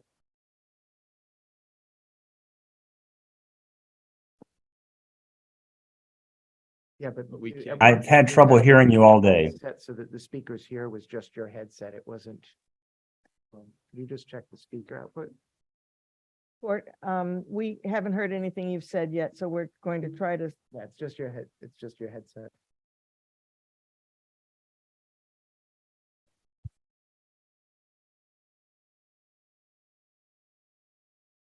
okay, try again. Can you hear me now? Yes, we can hear you now. Oh, terrific. Problem resolved. Let me just lower my hand for a second. Court Herschelman, 41 Orchard Acres. I am not representing the planning board, by the way. So I guess my question was, as we look at hiring people into the police department or for any town position for that matter, and then kind of look at diversity goals. I mean, do we have a diversity goal? Have we looked at diversity in our police force? And especially at higher positions, it would seem to me that we would want to encourage, that we would want to at least entertain trying to bring in an eligible, diverse candidate if we're not currently meeting any goals. So just something to think about. It's been done in many organizations, and it's an idea that I think is worth considering. So thank you very much. Thank you. so why don't I go ahead and make a motion and we'll see how it goes. Okay. I move that we approve the position of a deputy police chief as described in our packet. Maybe, do you want two motions or go ahead and add and provide and Just, delegate authority? Do it in one motion? no, one motion. Yeah, sorry, two motions, right. Okay, Split so I'll- because they really don't have much. I'll end there. Oh, Yeah. Could I just make a friendly Sure. amendment of that we approve transitioning the lieutenant position to a deputy position? Police chief position. The way it could be is like we just created a new position. Gotcha. Okay. Second. Okay. Is there any other discussion? All those in favor? Aye. Opposed? That was unanimous. So And then I make a motion that we approve delegating the hiring of part-time officers and full-time officers to the town administrator. Second. further discussion? It's only the two. We haven't put in sergeants yet. We'll do that separately. Is that all right with you? Okay. All those in favor? Aye. Opposed? That was also unanimous. Okay, do we want to talk about it tonight or do we want to table sergeants for another night? I think we table it. Okay. At least one guy gets to go. I can stay. So we'll edit the policies and bring them back on the 27th for final approval. Okay, Sounds good. Thank you very much. I thank appreciate you. it. Yeah, thank you, chief. Um, All right, Madam Chair, your first challenge. yeah, well, the boards and committees, I think we have to do another time. Way too much. And PA just walked out, so he can't finish his report. He'll finish. Let me just, on the boards and committees, the plan was for Jen to issue a list with who the current liaisons are and then have people indicate their preferences between now and the meeting at the end of the month, June 27th. So do you want to hold off on doing that? I think we need to talk about what the What the role of the liaison is. liaison is. before Okay, and Well, also. people when- can be preparing their own. they're- People know what they're liaising right now and can prepare what They have the they'd like list to. of committees. Yeah, And I think, I mean, again, not to shortcut our discussion, but we could use the template. I mean, I would say Yes. two things are material to the change. One is you're now chair, so you may want to think about things you want to offload. Because you do an awful lot of stuff. And Barney's got tons of free time as far as I know. Oh, my, you just made me the clerk. I have no more time now. The other thing, though, is that there's a notional proposal to, de-obligate some boards and stuff, Mhm. committees. And I think with that lens in mind, we can think about, that as part of how we distribute the workload. So I'm just suggesting for people to think. Yeah. And did we also want to get a calendar, summer calendar? Aren't we doing that tomorrow? no, No, that's a different thing. I'm talking about. well, and tomorrow apparently is not happening because so- it wasn't properly posted. Oh, no. It'll have to happen next. I wasn't able to go tomorrow anyway. There was too much of a delay between the. So we're not having tomorrow. Where did you get Correct. that? I just. From Ryan, Ryan when we told us, walked in yeah. earlier tonight. Yeah. Said he hadn't let anybody know, but he was gonna let us know during his TA report. Okay. So now I've scooped. Well, so why don't we bump ahead to the summer Yes, select board schedule? Oh, okay. Now we can Okay, hang out the, we need, because we got a couple of action items on the TA report, so Yep. let's move those movements and let's not worry about, unless, Right, I move to approve the American Diabetes Association New England Tour to Cure fundraising bicycling event through the town of Carlisle on Sunday, August 20th, 2023, subject to coordination with the town of Carlisle public safety officials. second. any discussion? Ryan, you think there's anything important we need to know? This isn't their first year. It's not that, no, they All do parties. a very well-run thing every year. Okay, well, all right, all those in favor? Aye. Opposed? Right, I move to approve the issuance of a one-day special license to sell beer and wine, Jeff Freeman, owner of Clark Farm Market, for each of the following private events to be held at 201 Concord Street, Carlisle, Mass, during the hours of 5 p.m. and 9 p.m., subject to host liquor liability.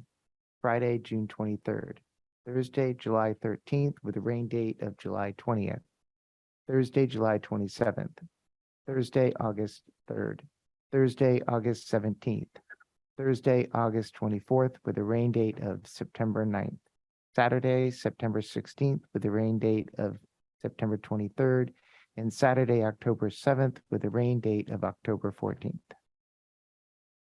Second. Has anybody suggested that he might want to get a yearly, just a year round? Doesn't that require like the MGL? Whole different licensing. It's a different, See, I understand it's a Larry, different process. Have Larry talk to him. Okay. But this could be something we put on our list of things to delegate Yes, to the town administrator. yes, yes, indeed. His motion is there a second? Okay, there, yes, the second. Any further discussion? All those in favor? I, Opposed? Right, that's passed. Anything else in the town administrator's report that you would like to tell us? I do. Do you want me to truncate it or just Well, it's up to you. through it? Incorporate by reference. All right, I will keep to the big things. The phone installation is done and it works and it's cool. Yes, Fishbowl rooms we're supposed to be started this weekend. It got pushed because of a dent that they needed to fix. It's very minor. That'll start on Thursday and the HVAC rerouting will be tomorrow. So that project should be done by the end of the week. The continuing to work through IT and cybersecurity. So we will be implementing MFA next week for our remote access and then working on our Microsoft 365, which is important external security. We are very aware of all of our HR stuff, except for just some conclusion to I sent some information to the board about Gretchen Gallimore. So we have reconfigured her position so that it's full-time. She was working in several different departments, so we consolidated her under the assistant town clerk position, and she'll be adding the duties of webmaster and DPW assistant, which we've defined. Peggy will be overseeing that with my assistants so that it's just a clean position. So we're very happy to retain Gretchen to essentially promote her and prepare her for even greater positions within the town. Just finding the good stuff here. Newport Construction started their paving on Monday. They paused today. East Street. Rutland won't be Rutland anymore. yeah. East Street, I believe, is complete. I was going to drive it today. Street's awesome. They did a great job, by the way. And then tomorrow will be Pine Brook and Patch Meadow, and then Rutland will be on Thursday. It would have been done by Wednesday, but the rain held it up. Yeah. We contracted with Niche for our road prioritization plan, which I referenced earlier. And I had a great tour of the library renovation project with Kate and Julie so that we can continue to inform you on where that's going. They also have a fundraising kickoff event on the 14th, which is tomorrow now, which everybody's invited to for their fundraising for the renovation. In your packet is hauler regulations for the Board of Health and a notice of their hearing on the 21st. No action needed, but you should know. I really strongly would like the board to consider that comp town list, which is probably another discussion, but identifying comp towns would really streamline our ability to provide you the information you're always looking for. I actually had a couple of questions about the list and what some of them meant, but okay. Next time then. We talked a lot about police, which was good. And then I believe very strongly in employee recognition, so we'll do this. So Steve Connor represented the Carlisle Public School System. They received an award for their drinking water program. He was at the State House. He sent me a really cool selfie. So Steven's, I wouldn't say underrated, but very few people understand what he does for the town and how important he is. And just being able to go to that event and get a little recognition, I think is important. Anish identified a problem with our billing. It's a minor problem, but it's going to save us some money, and it was a good catch. And it's just another way of showing that the staff really takes their job seriously and they do their due diligence and they try to spend the taxpayer dollar money in the best way possible. So thank you to Anish. And then everybody for town meeting, all the staff work, all the advocacy, all the volunteerism, and the people who came out to town meeting. Just wanted to, it was my first one and I think it went really well. And I think internally you all talk about like things you could improve and this and that, and you compare it, but as an outsider coming to their first one, you have a nice town here that runs well with a good deliberative town meeting process, and you should be proud. Okay, let me look at the, I have a couple things, if I may. yes. One is on the, so first of all, on the sustainability clerk. I mean, the letter from Westford never even said that it was, it was so unclear that it wasn't going to be continued or not continued. I never would have read that into it. And so, we're sorry to see her go, but it was just a very odd letter. Didn't say we're going to stop at any point in that. The comp plans, you've been asking us for this for a long time. I guess I would request the chair that be nothing, not in the town administrator report, but I was ready to discuss it today. I think it needs to be an item in our next meeting so that we can close it out. I mean, you've been asking us to Or maybe even summer goals. I don't want to Yeah. like that urgency on it. yeah. I'm sorry, I I'd say missed, what's the topic? Comparable. Oh, comparable towns. Yeah. Oh, Sorry, I yeah. thought you were saying comp time. Yeah, that's what I heard too. And I'm thinking, Gotcha. okay. Yeah, the comp towns. And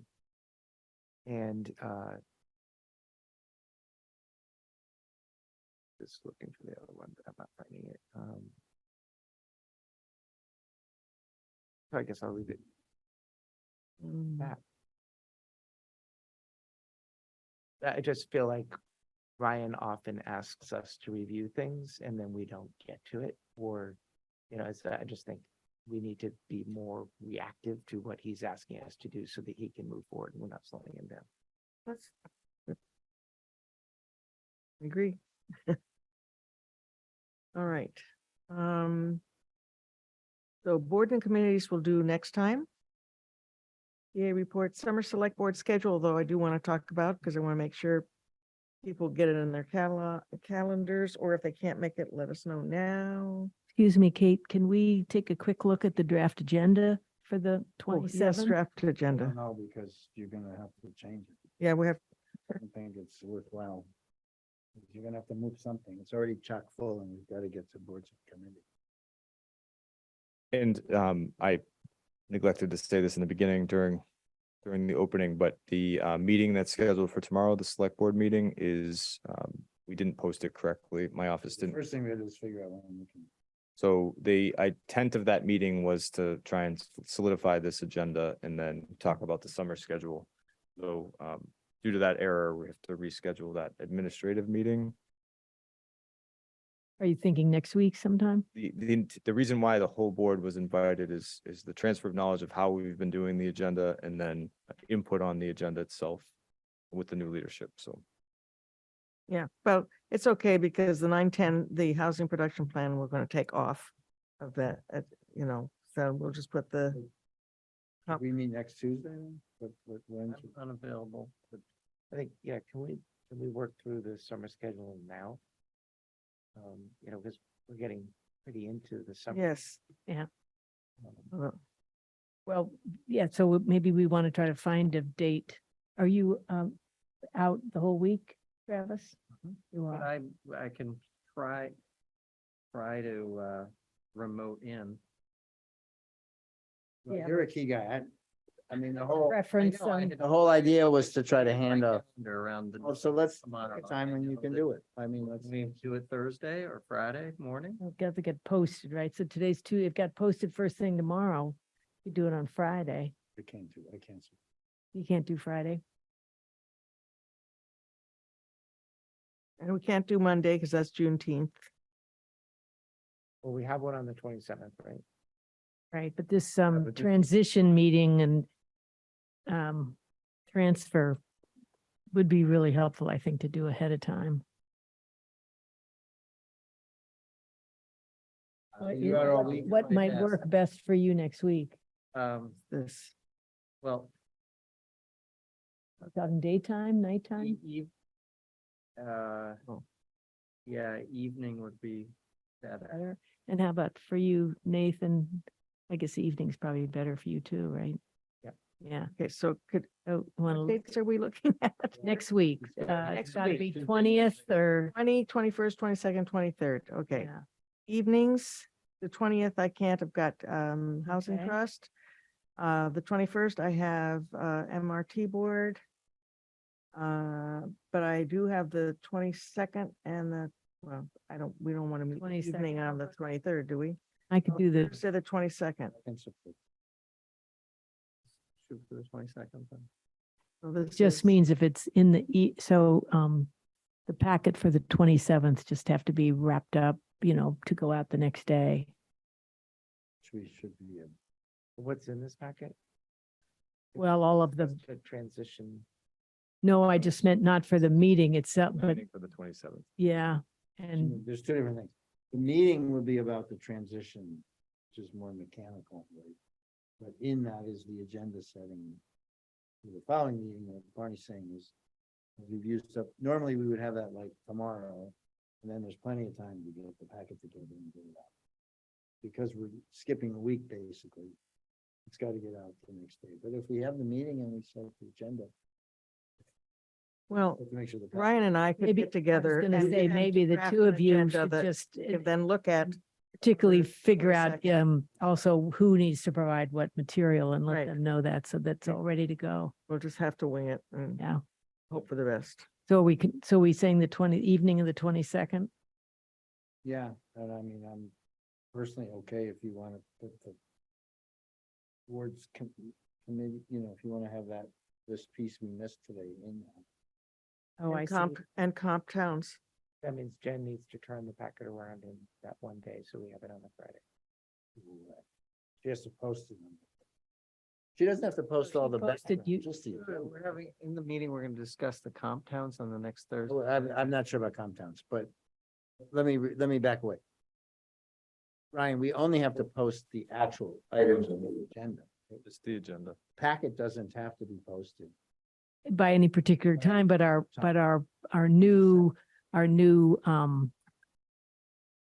approach has been to try to post the packet at the same, should on endeavor Friday, to- at the same time that it's coming to us. But if So you're the missing public can something, look at it. And we Yeah. need, we need time to review it just Yeah. the 27th. Right, Right, Right. but, I mean, like, for example, if we had the time that night to cover the, So wondering like. The point of this meeting is just to come up with the agenda? No, it was, well, yes, that was one part of it, but the other is going over the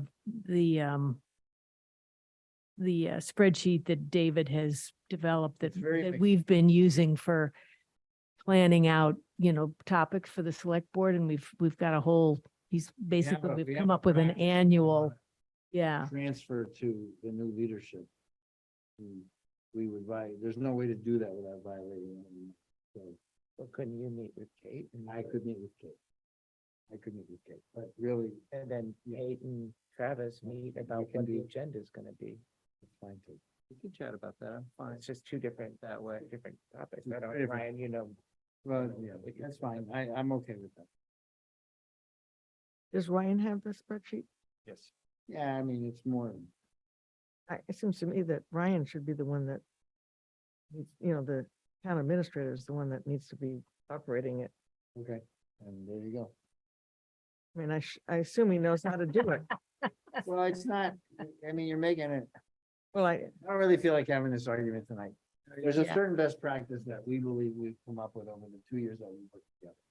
We don't have to okay. hand off a best practice, it's okay, No. but if we want to Okay. hand off a best practice, now we're talking about 4 people. 2 chairs, the chair and a former chair, the vice chair and a former vice chair.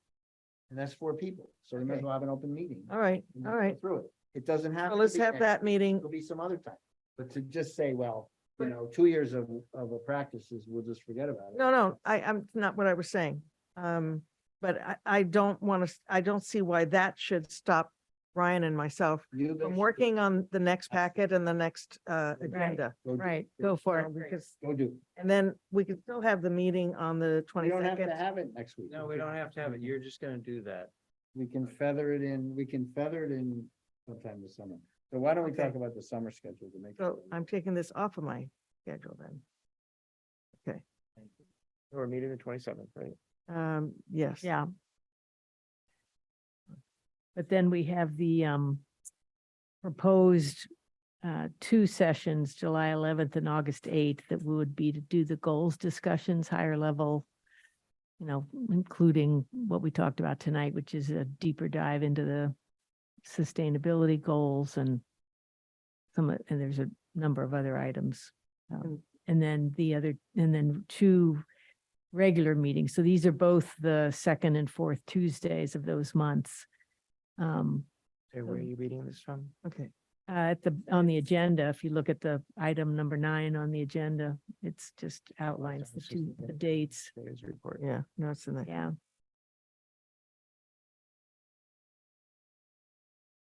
And I know for myself, I'm away on July 25th, but that's one of our regular meetings, but I could join virtually. I'll just let you know that I'm going to be gone the following week, so I'll remote in to our next scheduled meeting, The the 27th. 27th. 27. But other than that, I'm planning to be available for all the summer meetings. The most important ones for people to be available for in person are the July 11th and August 8th goal setting. And we had talked about maybe doing those out, not at town hall, a different location, like at the library or at St. Irene's. And having, if we do them on the regular Tuesdays, we've got the time that we have, but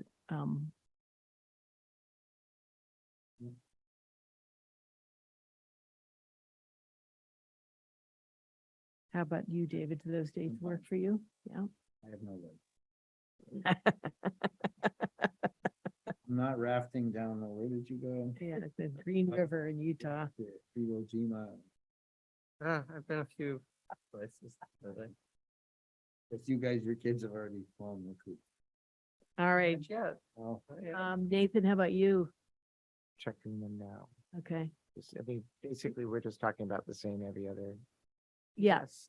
Yep. Yeah. Some are more important for physical, so the 2 you mentioned are the ones we should. 11th and 8th. So, I mean, currently, I don't think I have any problems with any of those dates. Okay. This 22nd. Do we need to do the cemetery deeds tonight or the minutes? Not minutes. That's the cemetery deeds is something else I'd like to see us delegate. Absolutely.